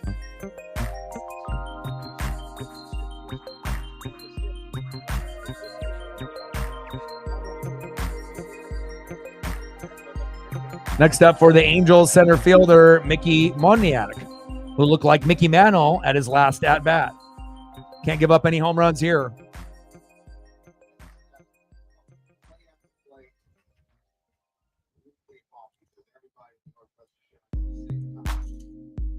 Yeah, Mr. Williams, we did our fantasy football draft, and we had all regulars on it for the very first time in 8 years. There wasn't anybody that was a random that, occasionally watches or only watches me during football season. Like literally everyone that is a part of the league is either here every day or is a regular watcher, if not commenter. So that was nice. And everyone had a really good draft. There wasn't really anyone that shit the bed in the draft. And I was very impressed and very proud of this group. we have a lot of intelligent people on the channel that like stats and analytics and route running and play calling and strategy, and it showed. And we even got 3 females in the league this year, and that's the first time we've had 3 out of 10. We normally have 2 out of 10 or 1 out of 10. And again, Zini Panini won the championship a couple years ago when she was in the league, but hasn't been in the league for like a year or 2. So I know she's hungry for another chip. Sarah has finished 2nd and 3rd before, so she's hungry to get a championship. And then Megan is only in her 2nd year. But if you looked at her draft from last year, not knowing what to do, and then this year, like based off the grade, she had the 3rd best draft out of anybody.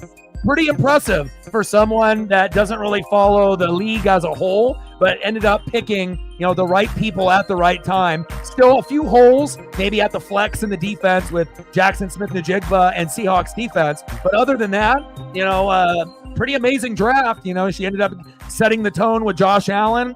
Got Etienne and Henry. Got some good wide receivers. Andrews at tight end. So it's always nice to be able to see people, that maybe don't really know exactly what to do, and then, get better as we go. Goodbye.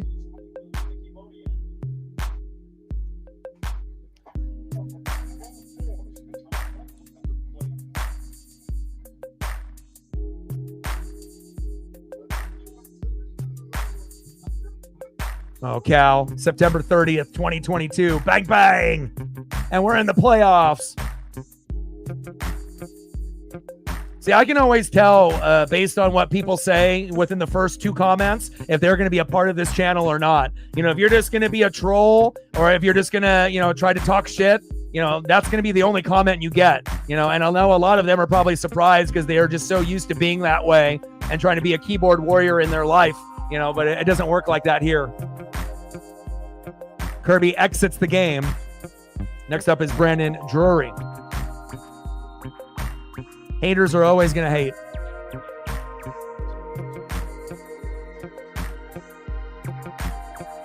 And like I mentioned multiple times on the stream, make sure you guys are taking care of your mental health, addiction, depression, anxiety.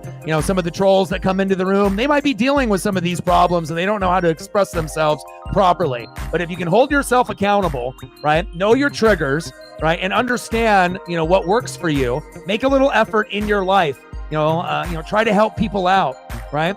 Try to reach out a loving hand, right? Ask for help, eat healthier, exercise a little bit more, listen to music, spend time with friends, pets, and family. Do the basic things that to get your life turned around. And then if you have a little bit of discipline in your life, which is one of the hardest things to do, to have discipline and hold yourself accountable, if you can, you'll come out the other side a winner and you'll be able to win the day.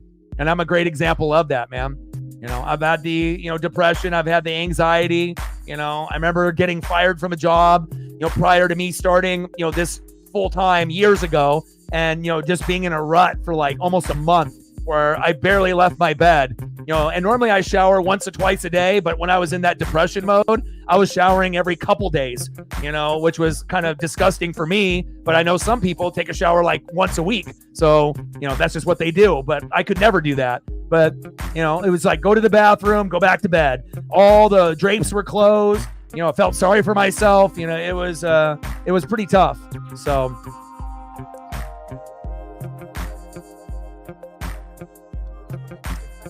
but again, if you can find yourself, in that proper, time and place, you just have to make that adjustment in your life for the better, and then you can end up winning the day.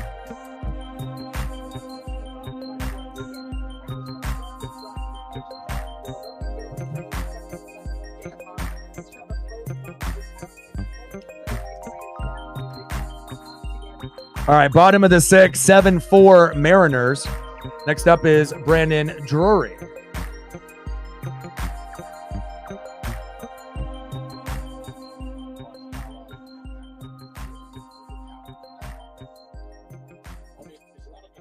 Drury. Wow, nice blooper. 7-5 Mariners. Uh-oh. Next up, right fielder Joe Adele. JT Chagua.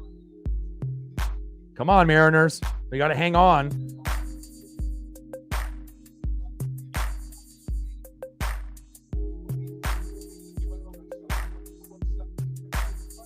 I appreciate that. You know, I feel there's a lot of streamers out there, you know, they're only in it for themselves. And not a lot of them are going to talk about mental health or preach it, you know, and I'm always going to be able to preach the importance of mental health because I've been there. I understand what it's like to have the depression and anxiety firsthand. I know a lot of y'all in the room have had it at some point or have it now. And then also the importance of having pets in your life and making sure that you're making time for them, whether it's a kitten or a pup or a dog or a cat.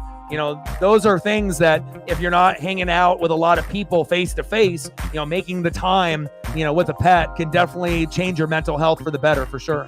It did with me. I don't know where I would be without Paisley Pup. Joe Adele. Nice. Julio Rodriguez saves at least a run right there. Joe Adele thought he got a freebie, and we still got a 7-5 lead. Let's go.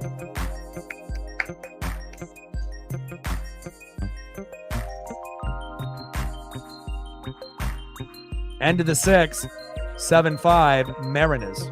Let's see who's up next here for Seattle.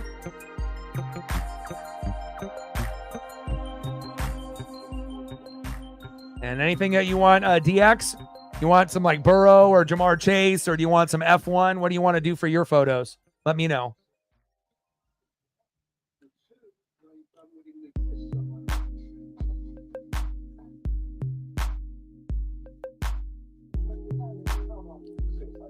Next up for the Mariners, 0 for 3 with a run and a K, second baseman Jorge Polanco. Batting second, 1 for 2 with a run, first baseman Justin Turner. And batting third, 0 for 2 with a run and a K, third baseman Dylan Moore.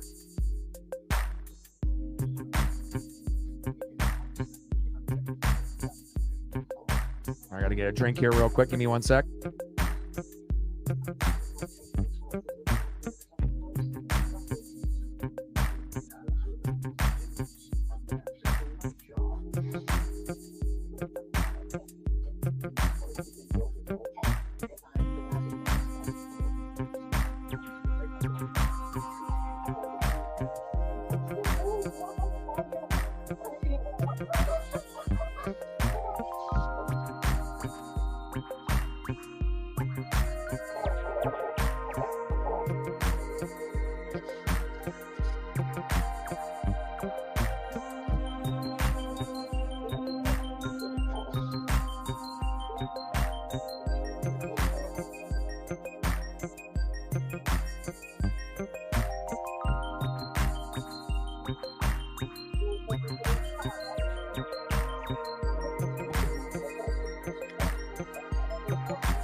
Awesome. Good choice. Time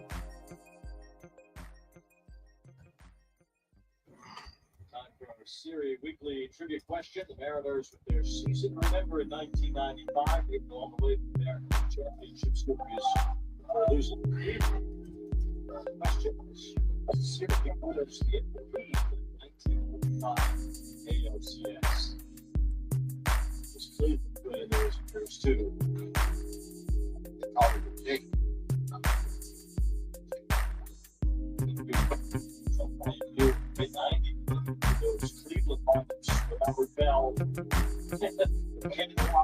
Now Percy Jackson.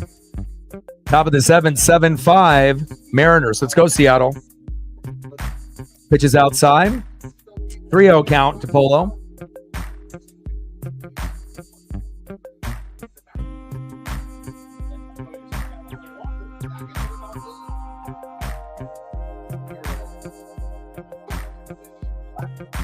Pitch in there for a strike, 3-1 count.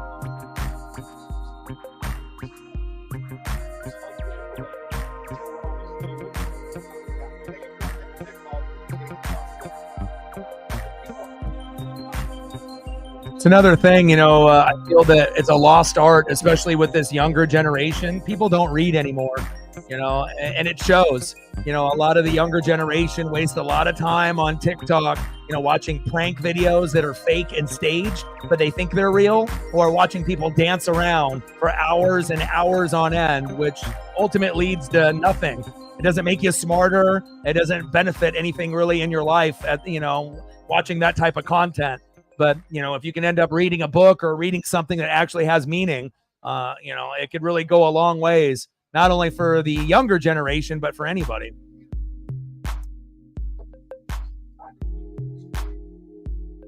You can always learn something new every day. You just have to apply yourself. Top of the 7th, 7-5 Mariners. Runner at first with no outs. JT, Justin Turner in the box. 1-1 pitch. On the corner for a strike. 1 ball and 2 strikes. Let's go, JT. Former Dodger, former Red Sox, former Blue Jay, and now Seattle Mariner.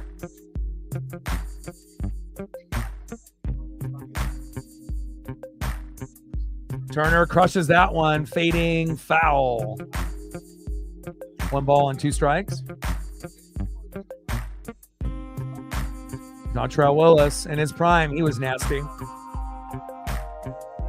I got a couple photos of your author here. Just I'll see if I can find a couple more.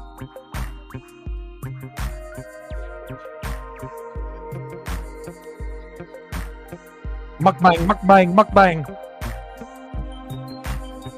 Are you addicted to the mukbang, mukbang? You want to hear the creepy sounds out of people's mouths when they eat food? Nom nom nom nom nom nom nom.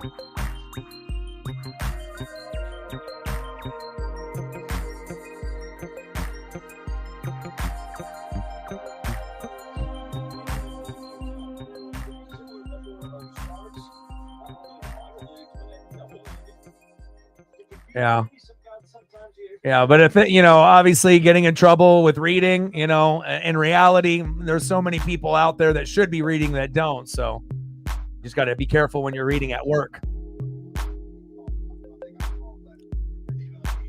Top of the 7th, 7-5 Mariners. Next up is Hollywood Josh Rojas. All right, let's go, Josh.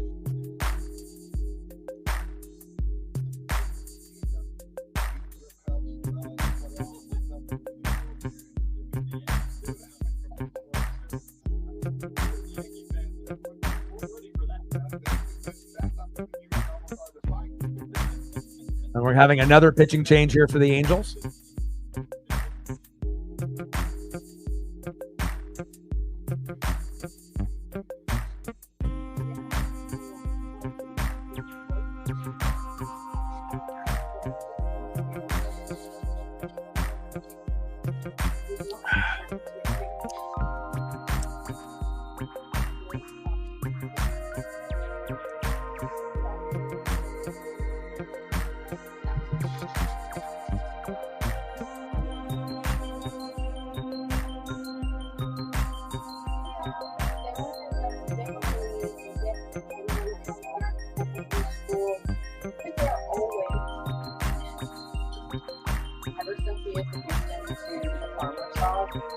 Megan in the building. How are you?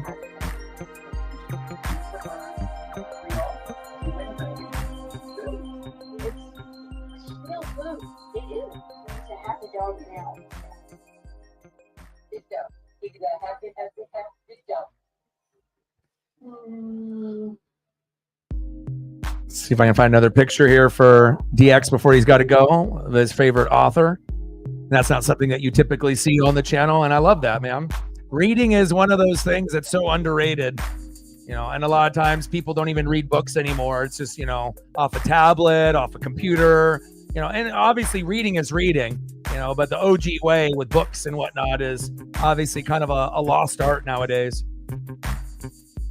Appreciate you, DX. No worries. You had a great draft.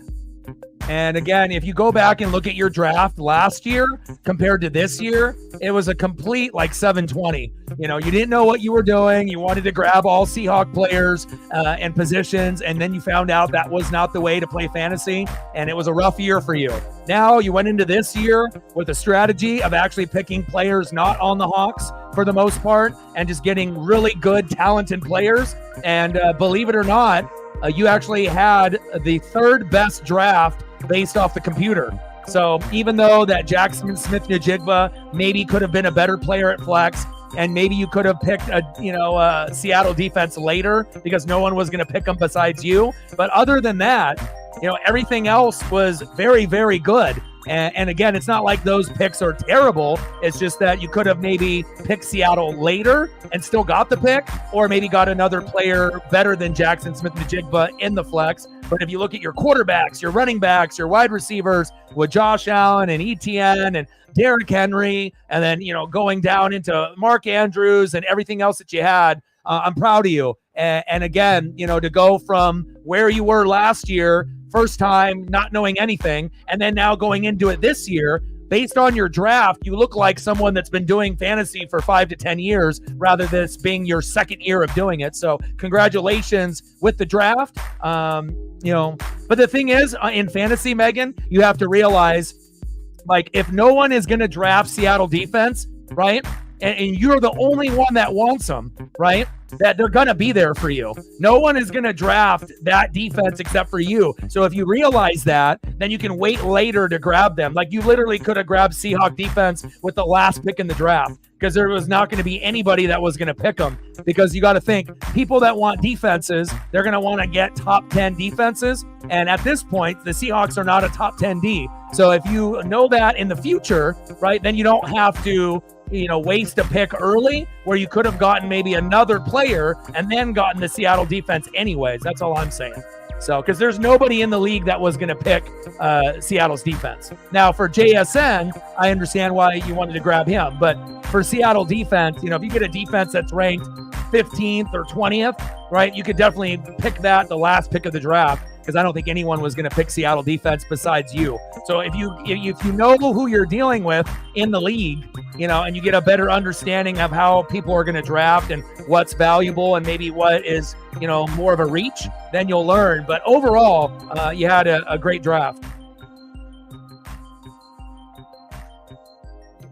Oh, yeah. ETN and Henry are great. You got Josh Allen. You got Mark Andrews at tight end. You didn't overcompensate, and you still ended up getting Geno and Caleb. So you got Amon-Ra. So it's like you still got your USC pieces, but you did it the right way. You didn't grab these pieces too early and then miss out on all the elite talent at the top of the board. You did it correctly. And now if you go back and look at what you did last year with us to this year, it's a complete, like, you actually might make the playoffs this year. Last year, you already knew you were probably going to be bottom 5 because it was your first year. But this year, you have a chance to make the playoffs, and I know that's got to be pretty fucking exciting. So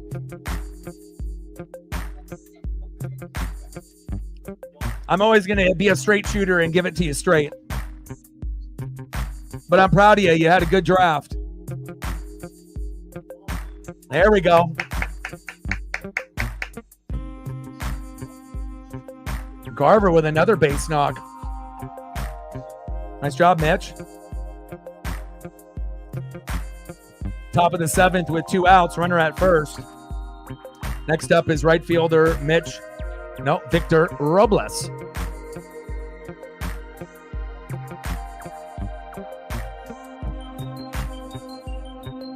Yeah, and I think there's a possibility either this year or next year that JSN actually turns into the 2. Lockett is still a good player, but you might see Geno give JSN a few more looks and a few more targets. So even though we feel that Lockett is still the better player, at some point this year or next year, you may see JSN rise to the number 2 receiver and then Lockett going to number 3, and they'll flip-flop. Not saying that the Lockett won't have a good year. You could still be wide receiver 3 with Geno and still end up with 10 touchdowns and 800, 1,200 yards. But it'll be interesting to see how the targets are distributed with this new offensive coordinator and head coach in Seattle. Top of the 7th, 7-5, runners at first and third, pitches inside, 1 ball and 1 strike to Victor Robles. Yeah, it's always good to be able to see all the goats together. Reflect with a 5er. Appreciate you. 42, 58 to go. Stacks on stacks, racks on racks, little cactus jack. Bang, bang. Let me know what you want to do for photos, and I got you. Yeah. Well, also, you and Reflect are going to be neck and neck because CeeDee Lamb's points haven't been reflected because technically he's listed as an O as out. But once that 20 points kicks in, I think you're going to be favored by a point or a point and a half. But it's going to be a real duel in week number 1 with Megan and Reflect to see what happens, obviously, to start right out of the gates. And it's going to be a very, very competitive, interesting year. Slow dribbler. There we go. Polo scores from third with a slow roller. Victor Robles, thank you. There we go, Victor. We needed that insurance. 8-5 Mariners. Hell yeah. Way to bring that electricity. And I don't know what it is about us hitting slow rollers, but Robles and Randy Arozarena are fucking pros at it. They just like barely bloop it, and they hit it like 2 feet in front of them, and then they run to first, and then if it doesn't go foul or it gets picked up like here, then you end up getting a cheap run, and we'll take that. Oh, is it updated now? Does it actually show it updated in the system? I know if you go to your team name, it lists it. But based off the matchup, it wasn't listed as of, like right now it's not listed. Like if you go to matchup, it still shows you at 107. But once you click on your name and on your individual numbers, then obviously it will show, you know, what your numbers are, 127.7. So you would be what? You're 0.4 off what Megan's lineup is right now at 128.1. But when you look on the matchup screen, it has 128.1 for Megan and 107.4 because it doesn't have the CD Lamb points in the matchup screen. So, but it will reflect that obviously as you get closer on. So.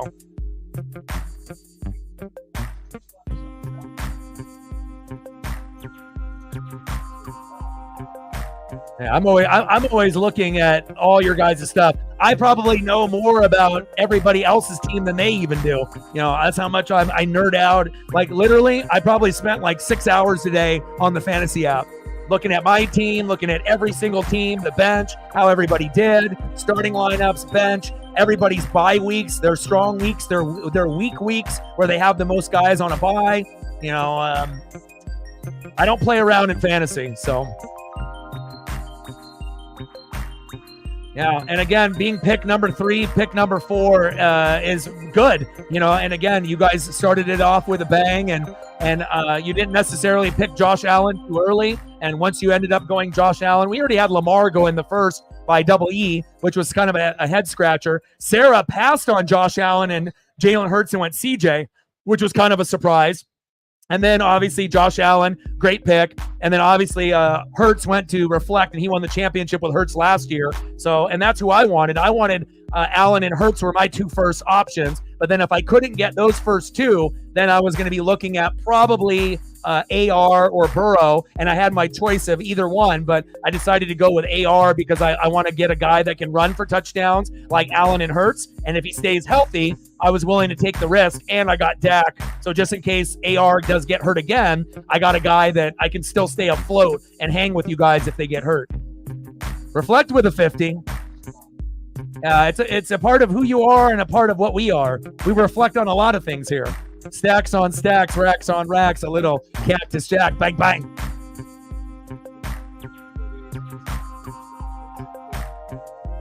Throw to first, got him, but the damage is done.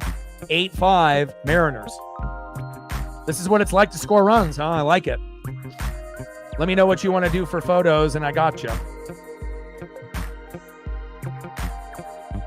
Yeah, I think the only thing that maybe me and Reflect would agree on is that, you know, even though you got the Saints D and I got the Chiefs D, you know, that maybe we should have gotten our defense a little bit sooner and I mean, obviously you got a defense that's top 10, right? I got a defense that's number 6. But again, if you look at some of the matchups, some are going to be good and some are going to be not so good. So, you know, throughout the year, I imagine me and Reflect will be looking for another option if it becomes available, if someone drops a good defense, you know, because I don't feel, you know, uber confident just sticking with the Chiefs all year. I'm going to have to try to find something else. But currently right now, there's nothing worth picking up on the wire that would be worth it. But, you know, other than that, you know, I'm happy with, you know, how everything panned out. I mean, I think really the only quote unquote maybe fuck up that I had is that when I ended up picking Jerome Brown and then I ended up pairing it up with Nick Chubb because I feel that if Nick Chubb comes back healthy after a month, I could either use him or James Conner at the flex. And if Nick Chubb turns into the old Nick Chubb, that could be a big advantage for me. But if Nick Chubb doesn't come back to being the player that he was. I still have Jerome Brown, but then I missed out on the Jets defense, which I could have picked without picking Nick Chubb at that particular spot. And having Jets defense instead of Chiefs defense would have been better for me. So that might have been really my only fuck up in the draft. But I had to take a chance and try to double up with Ford and Chubb, and hopefully Chubb will give me 10 to 15 points once he comes back, and then I might be able to use him. But again, we all take risks in fantasy. I took about 4 in the draft. I usually take about 2 or 3. And, like I said, if you're not taking risks in life, you're not living. So sometimes you got to do that. Megan with a 10er. Appreciate you. Stacks on stacks, racks on racks with a little Cactus Jack. Bang, bang. So out of your draft, Megan, between the 12s and us, the team that you have with us is better than the draft that you had with the 12, correct?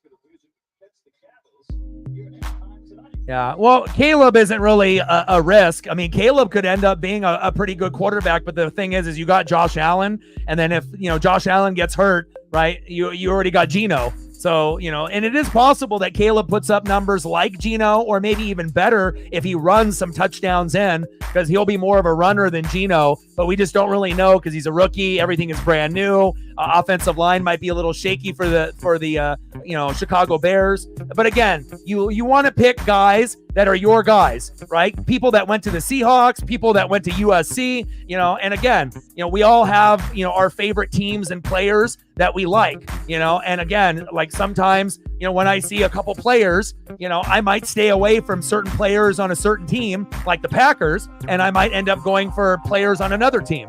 It just depends on who you like and who you don't. And it ends up being your guys. And, typically when you have your guys, those are guys that you typically will always draft or always look to draft as long as they're healthy. That's how our brains work. Like if I had a choice of drafting Amon-Ra every year, I would. There's just certain people that, that you can count on, and they're fun to watch. It's easy to root for certain people, Ooh, nachos. That sounds good. Popped up. Justin Turner is there. 1 away. Yeah, I mean, I had, what did I have? I had Amon-Ra, right? I had Jared Goff, and I had David Montgomery. Of course, I wanted Jahmyr Gibbs, but I wasn't able to get him. But I ended up going with 3 Lions, in the lineup. And again, I usually don't lose too often in fantasy. I'm not going to necessarily go undefeated every year, but it's a pretty good chance if I draft well and I make the right moves, I can usually, go 13-1 or 12-2, maybe 11-3 at the worst. But I mean, I haven't finished any lower than 3rd in any league that I've ever been in fantasy. But to the fact of the elite players in the league, I haven't won the championship in a couple years. I've been runner-up in the last couple years, and I'm definitely hungry to get the chip.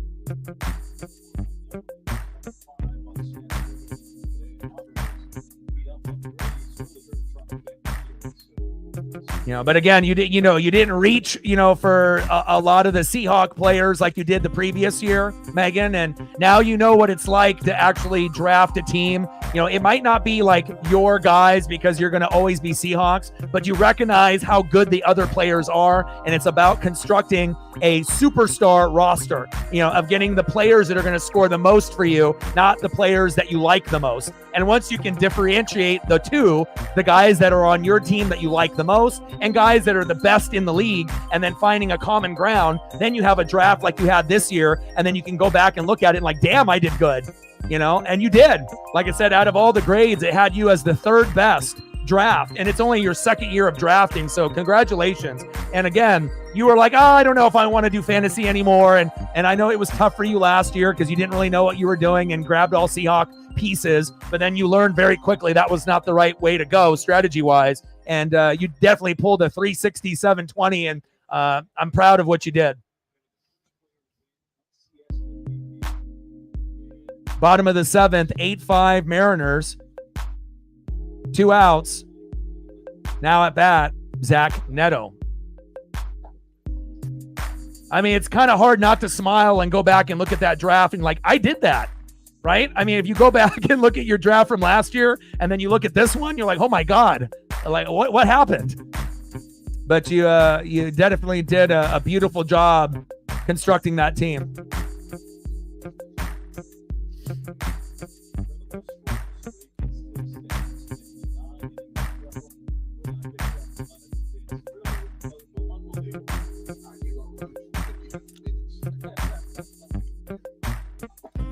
Check swing, did he go? He did. 1 ball and 2 strikes. Yeah, and that has something to do with it as well. You know, I think, to be honest, I think number 4 is the best spot in the draft. I think that's the number 1 spot in the draft overall. At least if I had a choice between 1 through 10, that would be my number 1 spot, is number 4 pick. So, and again, you just have to make sure that you don't miss. And when you're doing the draft, it lays out who the best players are available. So as long as you look at the top of the board and you see what's there, and then you look at your team and see the holes that are missing, you just need to fill in the spots. And then if you realize that you got someone amazing sitting there, then you pull the trigger and, you know, just fill in the other spots. And, you know, as long as you go with that type of strategy, you're going to be good to go for years to come. 7 on the nest.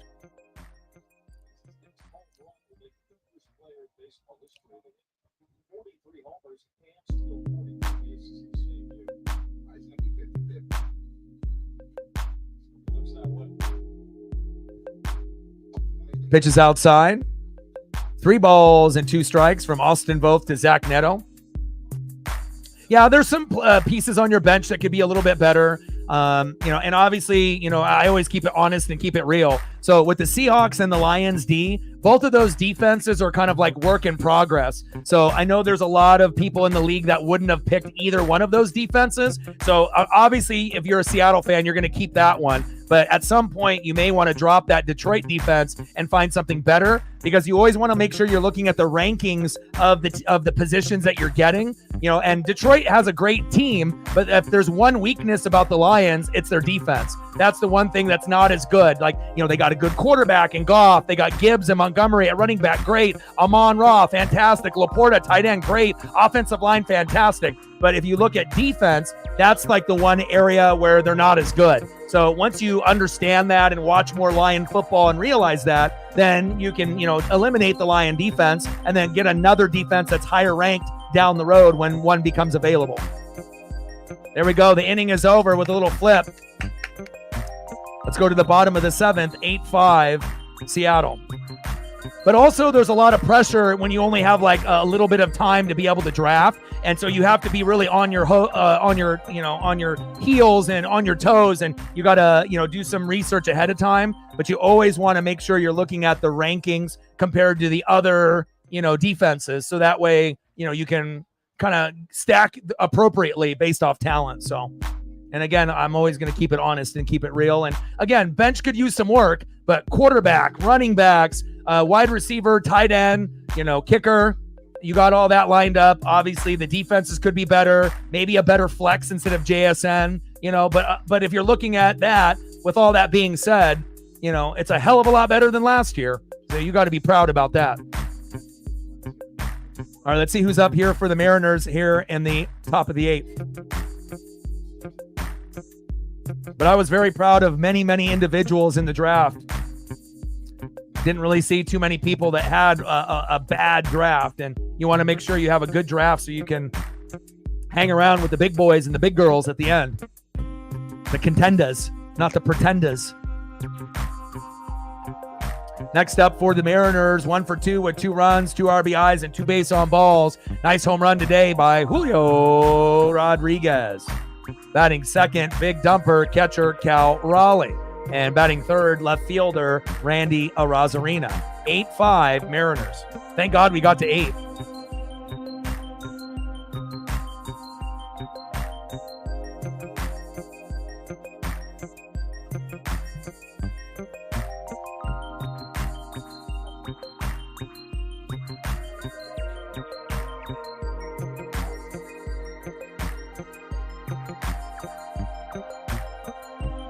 Yeah, I got Zini week 1, and then I got fucking Reflect week 2. Not ideal, but, you know, it is what it is.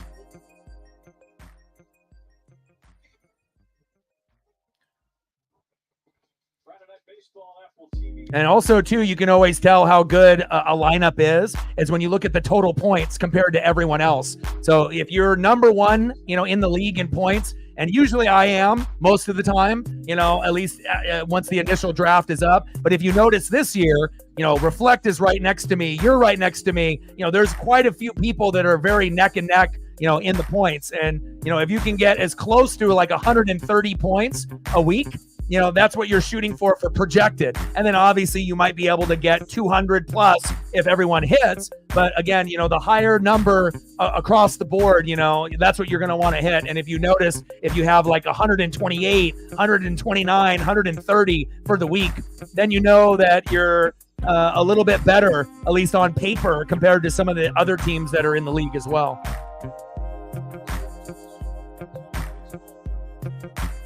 We'll see. It could go either way. I mean, both of you guys have some amazing players. And again, the top 4 teams make the playoffs. So even if you start off the year 0-1 or 0-2, that doesn't mean that, you know, the season is over. So it's a little bit of skill and then a little bit of luck, you know, and also depends on who you have on your bench. And then you just got to pray that the bench players don't outscore your starters, which sometimes happens. So MSU in the building. What's good? DX is back. What's good, brother?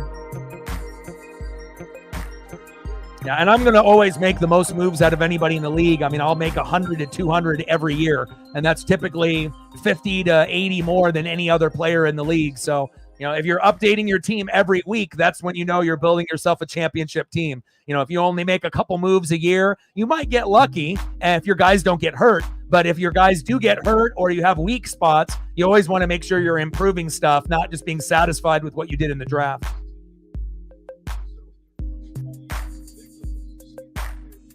Julio with the walk. Oh, nice. Sucks with the loss with the Tigers, but at least you got the Michigan State one. There you go. In the Jonathan Smith era, former Beaver. Congratulations on that. College football is back. Always great. Next up is Big Dumper Cal Raleigh. Cal pops it up. Should be a routine play. Rendon is there. One away. Next up, left fielder Randy Arozarena. Like, sub, donate, comment, share. If you haven't smashed the like button yet, please do. Where are we at? How close are we to 40? Are we at 35 yet? We're at 35. We need 5 more to go to hit the goal for the night. 36 now. Only 4 more to get to 40, and then we're money. We're good to go there. Because the only way we're going to get to 50 is if the game goes into extra innings, and I hope it doesn't.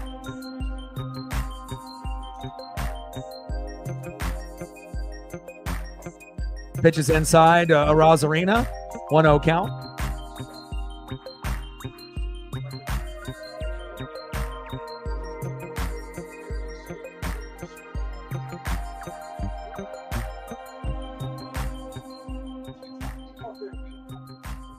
.102, 98 to go to hit 2. Top of the 8th, 8-5. This is crazy, though. Like the Mariners, if we would have made 4 or 5, it might not have been enough to win today. So thank God that the Bats decided to come alive on the road in LA. We need payback. Line drive, hits the pitcher in the leg. Throw to first. Safe. There we go.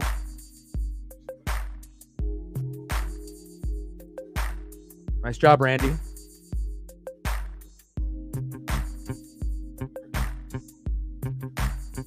Next up, second baseman Jorge Polanco. 0 for 3 with 2 runs, base on ball and a K. As they take a look at their pitcher that got hit with the line drive there on the leg.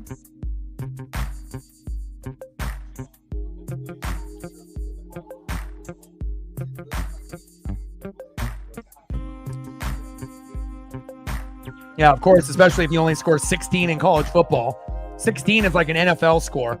You know, in college football, you want to be putting up 40, 50, 60, 70, you know, because we obviously know defenses aren't as good in college than they are in the pros. So if you're only putting up 16 points, you better hope that you win 16-13 or 16-10, and that's what you did. So a dub is a dub at the end of the day.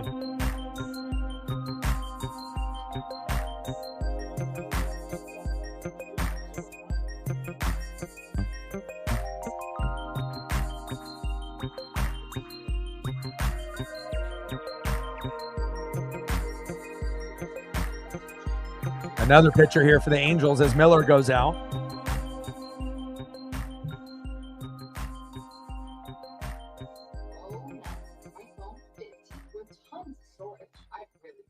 Yo, you went 14 times on the LPGA tour. Since when is one enough for you? That is true. Get your head up the stand truck, switch to Toyota, and get over at 115 on the and 4 lines. There's 25 bucks a line. Yeah, and also too, when we end up doing Ducks games this season on the games that I don't go to Eugene, hopefully the support will end up being better, because it seems like whenever we do college games, we don't really get a lot of support, and maybe it'll be different now since the Ducks are in the top 3 and we'll get more people to show love and support. And again, we can always get views, but we want to make sure that we're getting the support on the donos and the shares and the overall support. So we'll definitely play around and figure out what we're going to do tomorrow, but I still haven't really decided yet. We got Oregon and Idaho. Oregon Ducks first game at 4:30 on the Big Ten Network, which obviously is going to be a blowout. It'll probably be like 63-14 score or something like that. And then we got the Mariners and the Angels, but Brian Wu, our best pitcher, on the mound against Tyler Anderson, and that's going to be at 6:30. So don't really know yet what game we're going to do tomorrow, if I'm going to do the Duck game or if we're going to end up doing the Mariner game. But I am going to do a good chunk of the Ducks. It's just not sure if I really want to do the opening game against a bad opponent like Idaho. Not going to be really a challenge for us.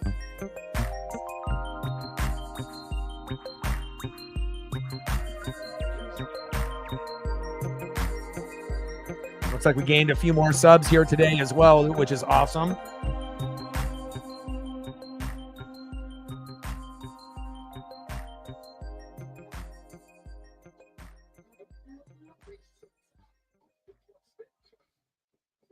$82 subs away from 20,500. Let's go, baby.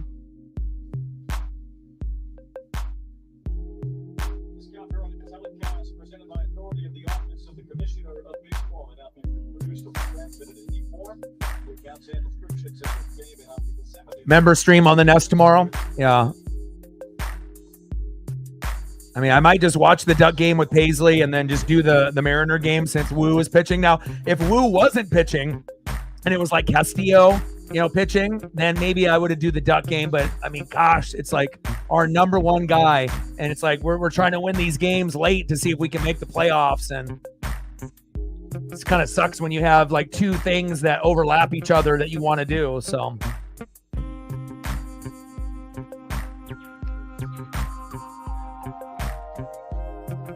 But obviously the biggest matchup is going to be that Ohio State-Oregon game. And if I'm not there in Eugene, I'm definitely streaming that one for sure.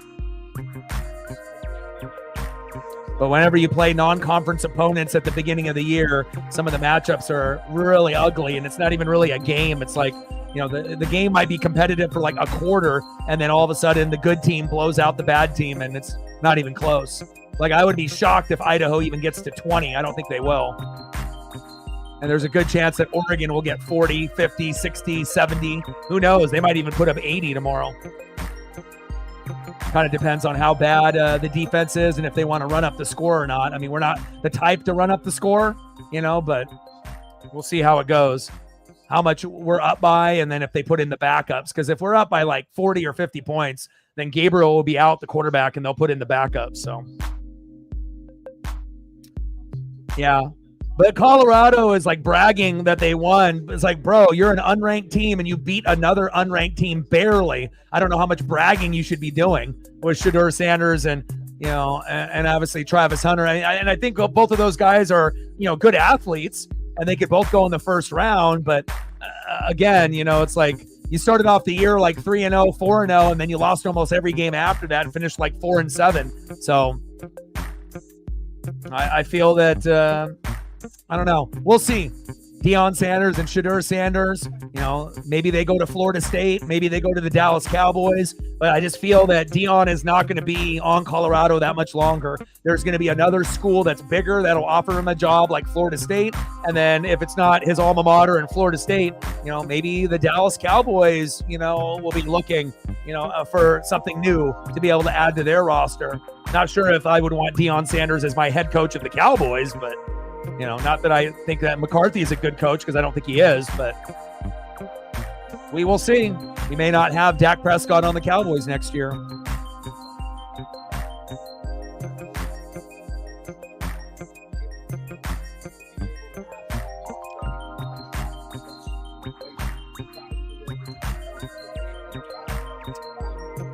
And let me know what you want to do for photos for Megan and Reflect.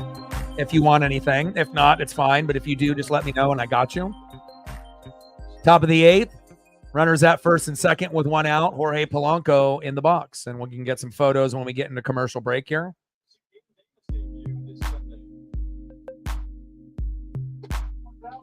First pitch is inside for a ball. 1-0 count to Polo.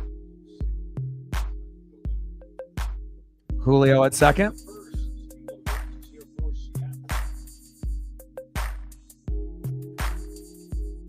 Yeah, I was at that game too, the Oregon-Colorado game. I was only able to go to one game last year, and it was that one, and it was a lot of fun. And I usually try to go once or twice a year, but it just kind of depends on if I got the money for the tickets or if I get gifted tickets or, you know, or if I get enough money where I can take somebody, you know, to give them the experience as well. Top of the 8th, 8-5 Mariners. Runners at first and second with 1 out. 3-0 count. Zephajan against Polo. And that's a walk, baby.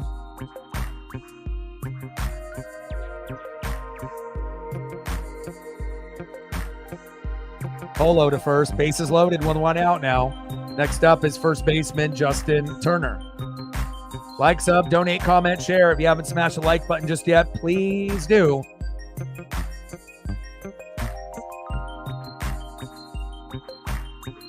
Okay, I got you.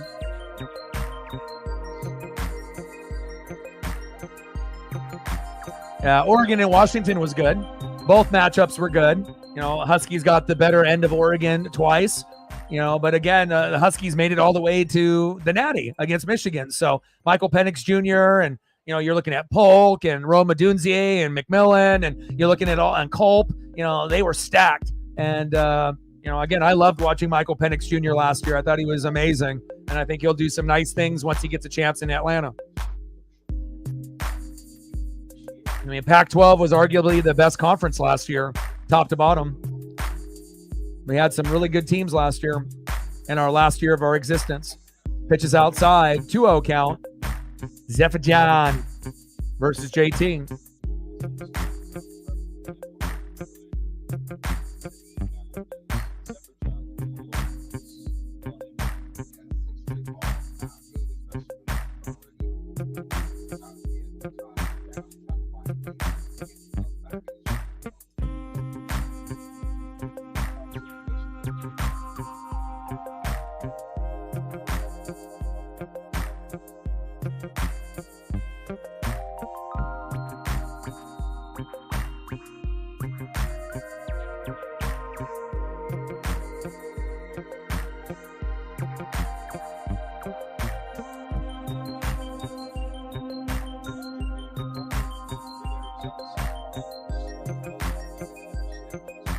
Top of the 8th, 8-5 Mariners with bases loaded with 1 out. Justin Turner in the box, seeing if we can add a little bit on.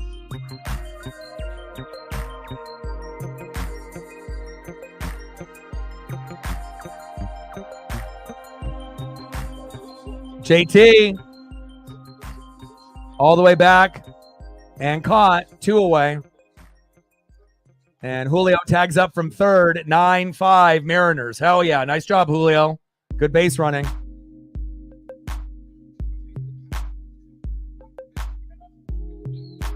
Let's go, Mariners. And again, if we end up winning this game, since we got over 5 runs, I think our record is going to be like 44 wins, 4 losses this year when we score 5 runs or more. We're good when we can get the runs. It's just that we don't get these big runs that often. Next up is Hollywood Josh Rojas. Let's go, Hollywood.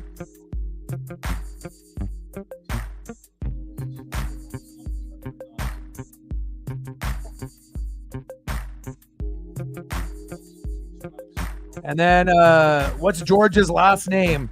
So we got the Toto and the F1. And then for the George, what's the full name on that? So that way I know what to type in.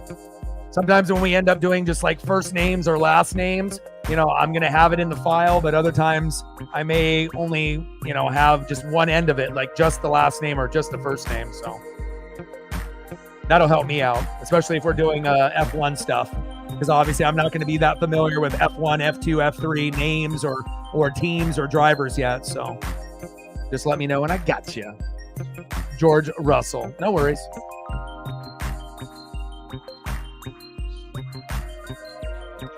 Eventually I'll catch on. 2-2 count to Hollywood Josh Rojas. Let's go, Hollywood.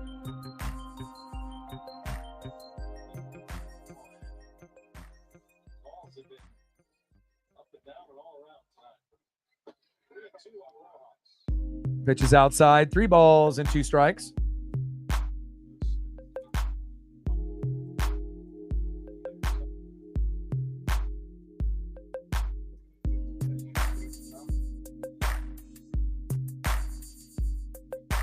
Little slow roll dribbler, throw to first, a flip to the pitcher, and we leave 2 stranded, but the damage is done. 9-5 Mariners. Let's go to the bottom of the 8th, baby.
These guys will make it easy to bundle a home and car insurance. We already have food. Oh, I said, God damn it. Andy, for bundling babies, get more with Geico.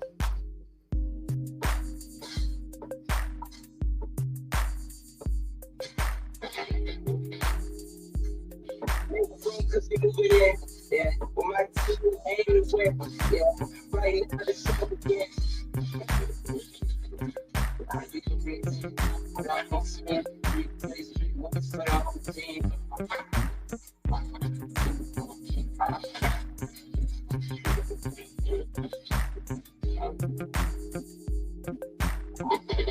Welcome back to Friday Night Baseball, Apple TV Plus, the step on Lululemon. Alongside Tom Dwell with us, Heidi Monty on the way. That's Azzo. We're here in the game. And the Joe Gavaland folks. They brought treat too. They brought us hot dogs. Ah, thank you so much. I don't know who this group guy is, though, but he's I'm working hard. I love it. I love it. Love the enthusiasm. I can't wait for the show. There's also a bunch of Gavalanders. Yeah. Us here. Appreciate you. This guy's a robot. And that's that. Way to go. DX, if you need anything that you want to be able to see, you let me know.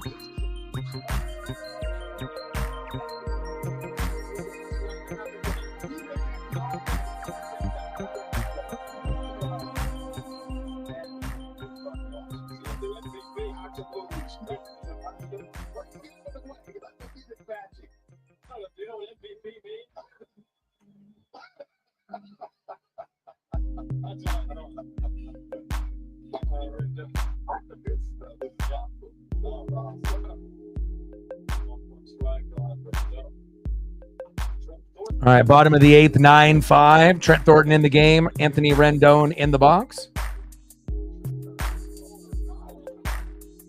And he hit him.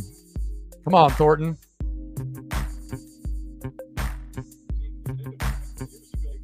All right, no worries. Have a good night.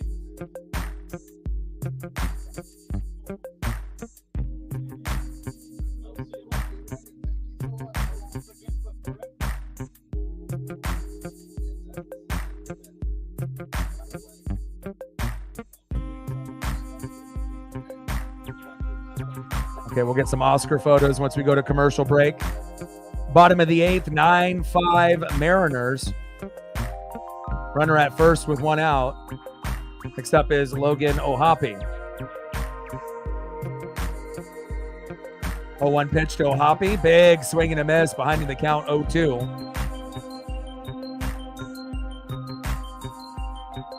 Go Mariners, finish strong.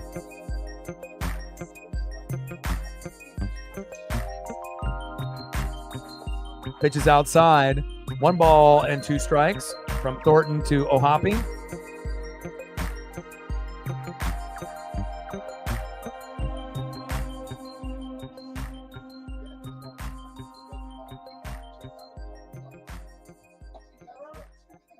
Check swing. Did he go? Yes, he did.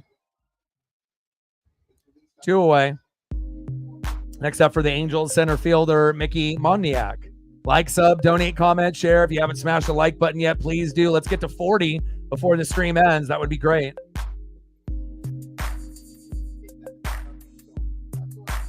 You could always use a streaming link, Jacob. You got to keep up with the times, my guy. We're at 35. We need 5 more likes before the stream ends to hit 40. We're at 36. Only 4 to go. If you just came into the room, do your boy a solid.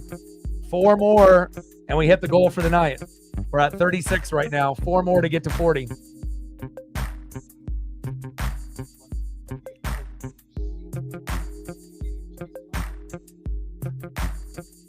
I mean, really the only disadvantage that you have with the streaming link that is it might be 10 to 30 seconds behind. But if at least you get to watch the game rather than not watching the game at all, I would take a 10 to 30 second delay rather than not watching it at all. So Thornton, 0-2 pitch.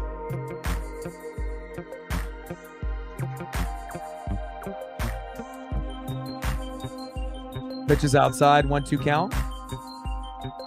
Bottom of the eighth, 9-5, 2 outs, runner at first. Eli with the tenor.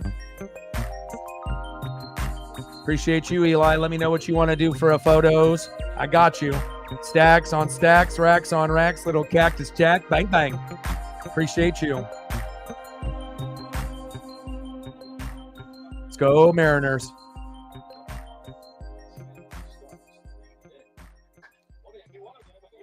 Oh, line drive.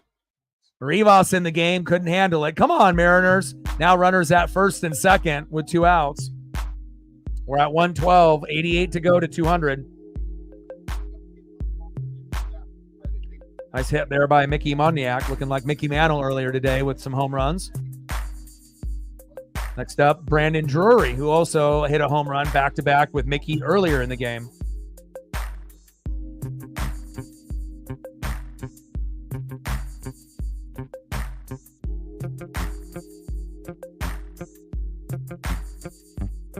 DX with a 5-er. Appreciate you. Yeah, it's the best, man. Happy Friday. Happy Friday, Arch. Yeah, I mean, like I said, you got so many things going on. You got the F1, you got NASCAR Cup, right? Baseball's winding down, right? And then you got NFL and college football just starting up. And then we're going to have basketball and NHL, NBA and NHL pretty soon, you know, and then you're going to have consistent sports, you know, from now, you know, all the way into next year. So, I mean, really some of the best sports are going to be from, you know, September all the way to February. And then, you know, obviously depending on what you like for sports, you know, and obviously we know baseball will go from April all the way to October, and then NFL and college football, you know, from August, September until January, February. It's a fantastic time of year, man. And then you get the fall lineup shows on top of everything. So if you're, big into Netflix or Hulu or Prime or Disney Plus or Apple Plus TV or just regular shows on ABC, CBS, NBC, Fox, there's going to be some amazing, sitcoms and comedies and shows that we look forward to watching in the fall lineup as well. Pitch is low and into the dirt by Thornton. 3-1 count. Runners at first and second. All right, I got you. Drury. Line drive. Popped up. Arozarena is there.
AG1, quality comes first. Using subtly fruity flavor from the essences of pineapple and vanilla, with no added sugars or artificial sweeteners. Look forward to your morning routine and start your day with great taste. Upgrade your daily habit today at drinkag1.com. Power of baseball is beyond the field. It starts with kindness, reaching out to help fans, even the smallest gestures, being the world to other people.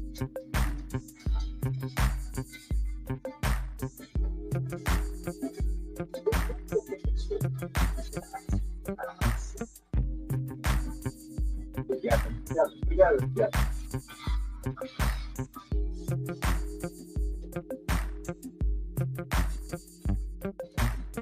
The Mariners' playoff odds have certainly been a roller coaster this year. Start the season, 60% chance, then a 92% chance. Unfortunately, when I go through a lot of the photos, I would be able to get more, but sometimes I go through 10 photos and I might only get like 3 that format. So I got to go as fast as I can during that commercial break.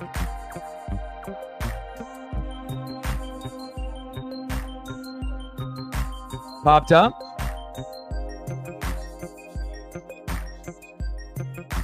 One away in the top of the 9th.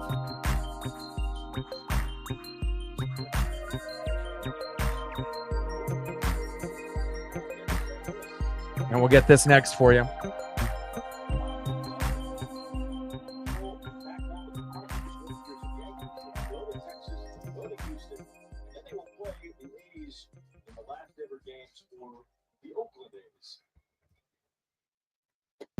First pitch is outside, 1-0 count.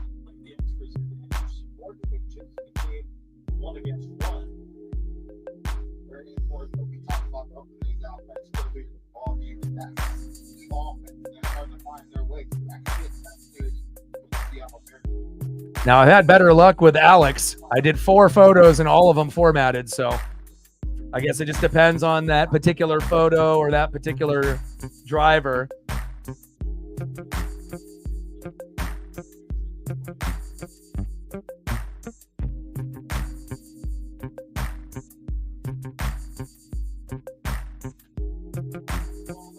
Robles popped up, 2 away.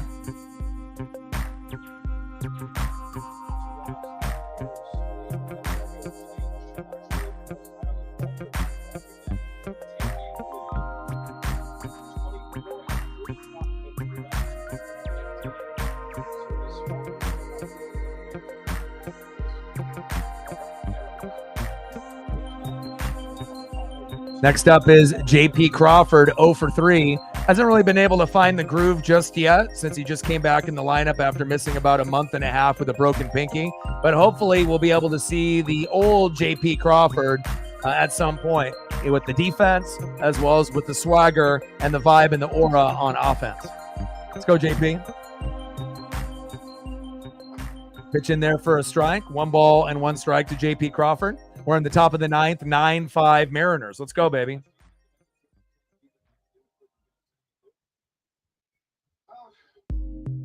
We need 1 more like to get to 40. If you haven't smashed the like button yet, please do. 1 more to hit the goal for the night. So if you are in the room and haven't done it yet, please do.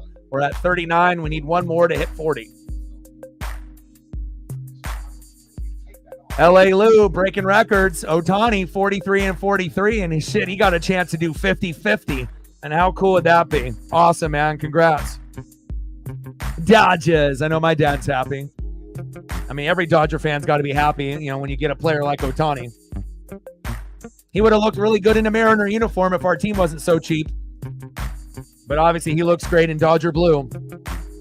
And he's got a better chance to win World Series with the Dodgers than he does with the Mariners.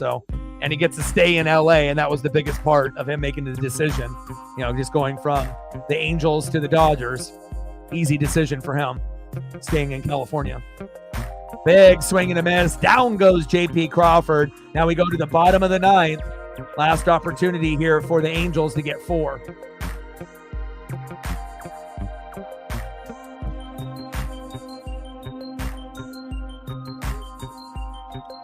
Last opportunity for the Angels. 1 for 3 right fielder Joe Adell. Batting second, 0 for 3, DHing Nico Cavadas. And batting third, 1 for 4 with a run into RBI, left fielder Taylor Ward.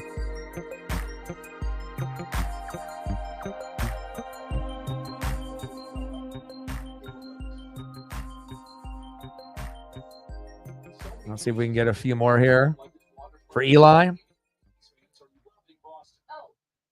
Alexander Albon, baby.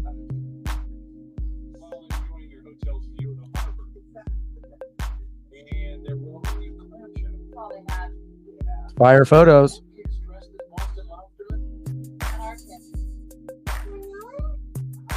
With millions of possibilities, you can be a fan of any U.S. city. Booking.com, booking.ca.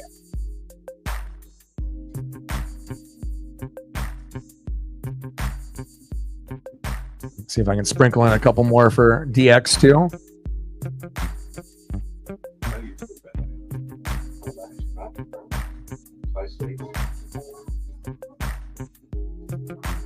It's the best sale of the year. Get a king for a clean price and save up to $700 on food. Get match that matches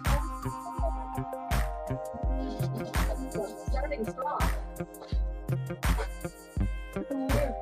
Bottom of the 9th, 9-5 Mariners. Let's go.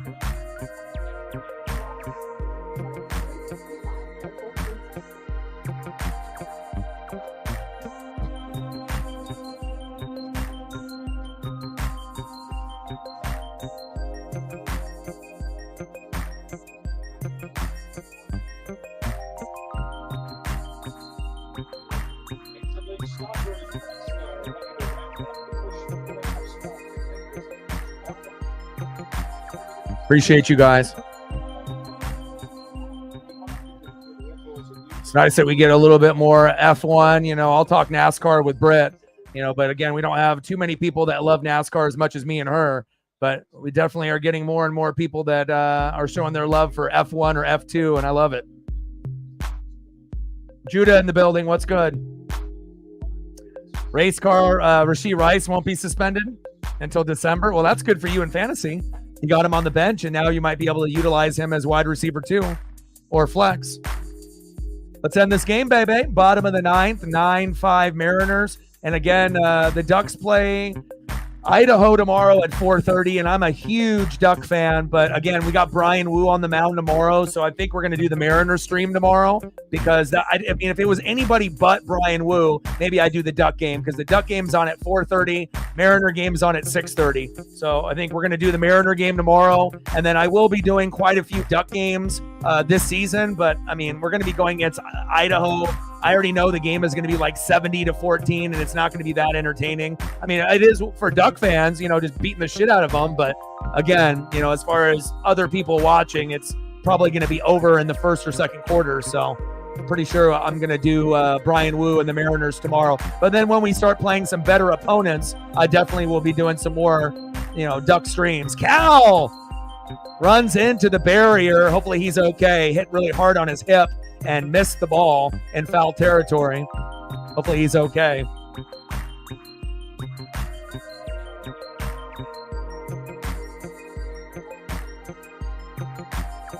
And plus, we're getting so close to the playoff push. It's like, do I want to watch a 70-14 game that's going to already be over? I know Duck fans are going to love it. But again, Brian Wu, best pitcher on the Mariners. Do I really want to miss that against Tyler Anderson, another all-star versus all-star?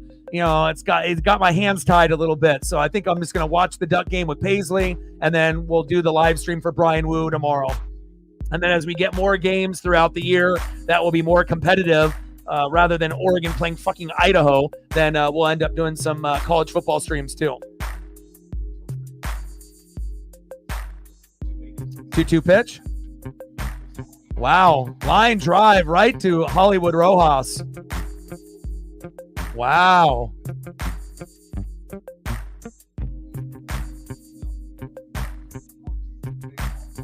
Joe Adele scorched it, but Rojas said not today. Mariner Moose is like, wow, that's some defense.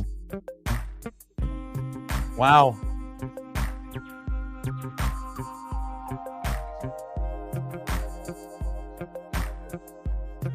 Nico Cavadas in the box. 0 for 3. And we got my guy Troy Taylor on the mound. I like him.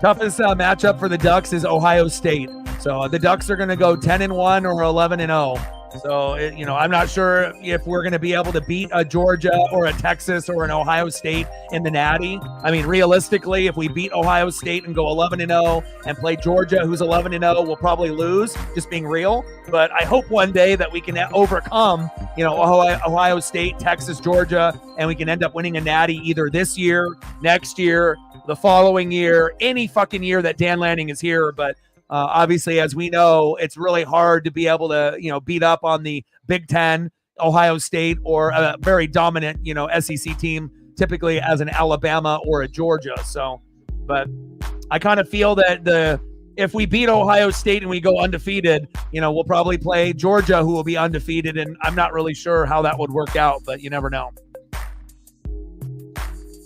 2-2 pitch. Got him. Megan with a 2-er. Megan with a 1-er.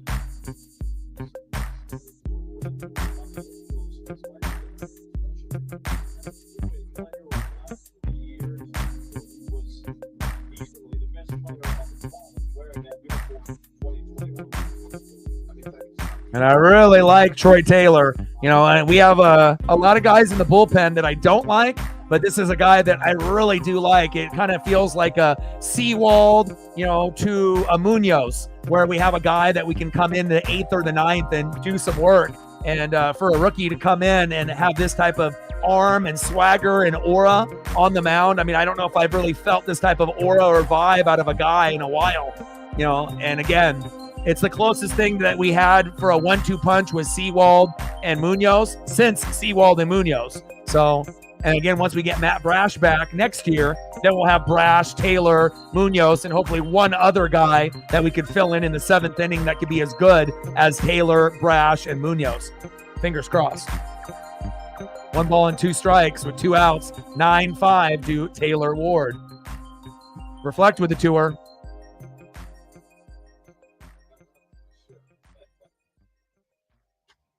Popped up. Victor Robles is there.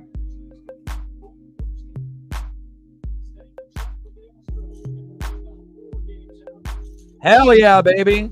What a performance by the Seattle Mariners as Julio waves goodbye to the crowd.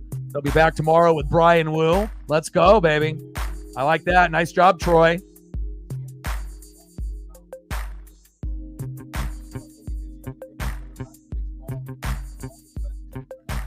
Final score, Mariners 9, Angels 5. And when the Mariners win, what do? We fucking dance. Mariners win. Mariners win. Mariners win. Let's go, baby.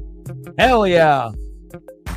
And I'll get some photos here for Reflect and Megan before we end up dipping out of here. And then I got to take Paisley on a long walk and eat some dinner. And again, we'll be live tomorrow at 6:30 Pacific for the Mariners and Angels. Brian Wu, all-star type of player versus Tyler Anderson, all-star type of player. And I can't wait to see what happens there. Of course, it hurts me a little bit not to do the Duck game, but I will watch it.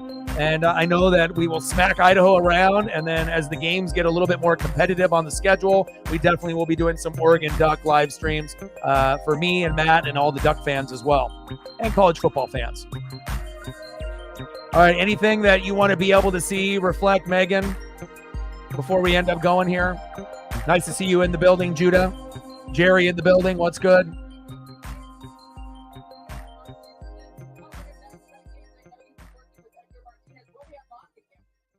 Edgar Martinez is like, don't worry about your girlfriend, right? You don't got one anymore. Don't worry about it. Play loose, and things will get better.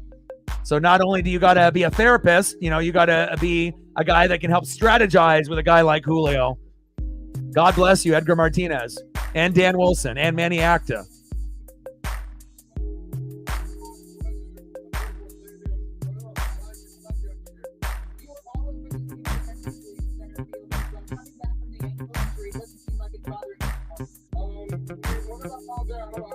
All right, no worries. Happy birthday, moms. Yes, he is. Okay, got you. You want some Saul Goodman, Reflect?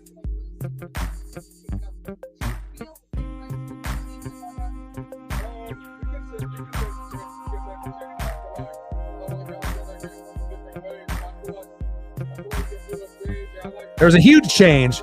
You can't act like there's not a change in the dugout. When we got rid of Service, things are different now. All we got to do is make up one game a week, and we're going to be there. And we got the Astros late too, and it is a realistic possibility that the Mariners get close but miss the playoffs. But we just got to take it one game at a time. And if we keep playing like this, we're going to have a chance to be able to overtake the Astros or catch up to them. So, go Mariners.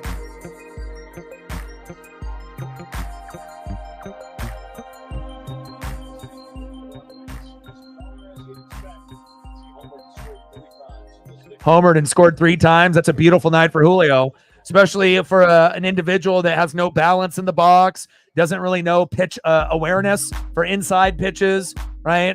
Had his girlfriend do him dirty, and now they're not together anymore. He's had a lot of emotional stress that I think that has led to his downfall. But with that being said, we feel that hopefully, he'll be able to turn it around, and it looks like he's getting over the breakup, and he's being able to work on his swings, with Edgar and Dan and the team. So things are on the up and up, for Julio Rodriguez and the Seattle Mariners.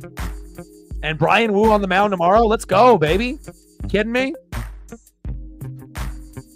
Go Mariners, baby. You know it. Arriba, arriba, arriba. Go Mariners. Vamos Mariners, baby.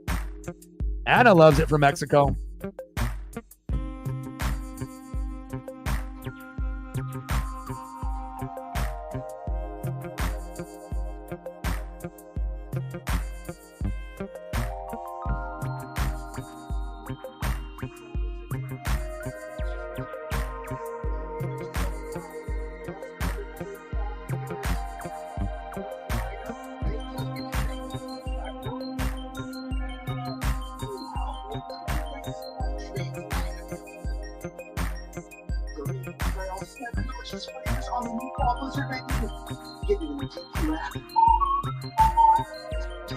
Oh, I got to get a better one.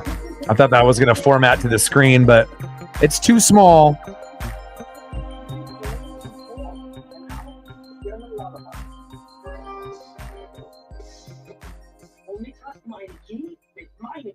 So many choices on Booking.com, like this waterfront hotel. Even Yankees fans are loving Boston. Oh, no.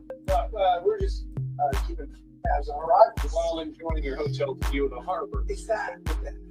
And they're well within clam chowder. All they have. And are those your kids dressed as Boston Lobstermen? No our kids. With millions of possibilities, you can be a fan of any U.S. city. Booking.com, booking.yeah.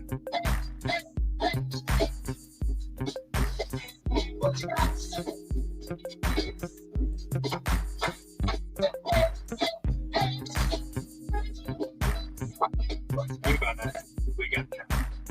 I got a score. It's your first shot. You know what I'm doing. Walk in. Last time. Last time. All right. Thank you guys so much for all the love and the support. I appreciate you guys very, very much.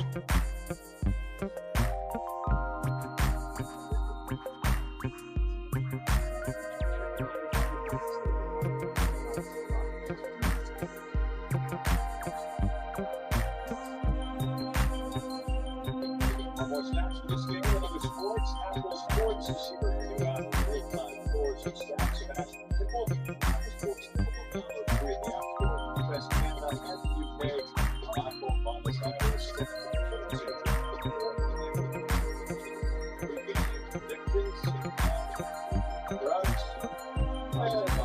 we have a clean sweep. It happened. 3 for 3. Give Matt some motivation for the Ducks tomorrow.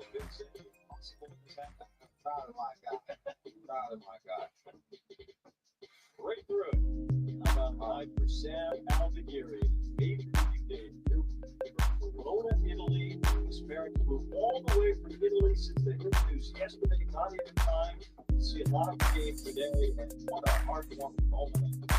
A night that involves heartbreak, but certainly an incredible accomplishment for a young man who grew up in Italy, learned to play baseball, and was able to do the show. You know, this gets me emotional because this is what it's about. Having people that sacrifice to reach this moment. And I know what he's doing right now. He's like, I'm so proud to be up here. It's a lot for me to take in. But at the same time, I know I could have played a little better, but I know I'm going to make you guys proud. All right. I love you guys, and I appreciate you guys very, very much. Thank you guys for all the love and the support, the likes, the shares, the donos, the subs, the views.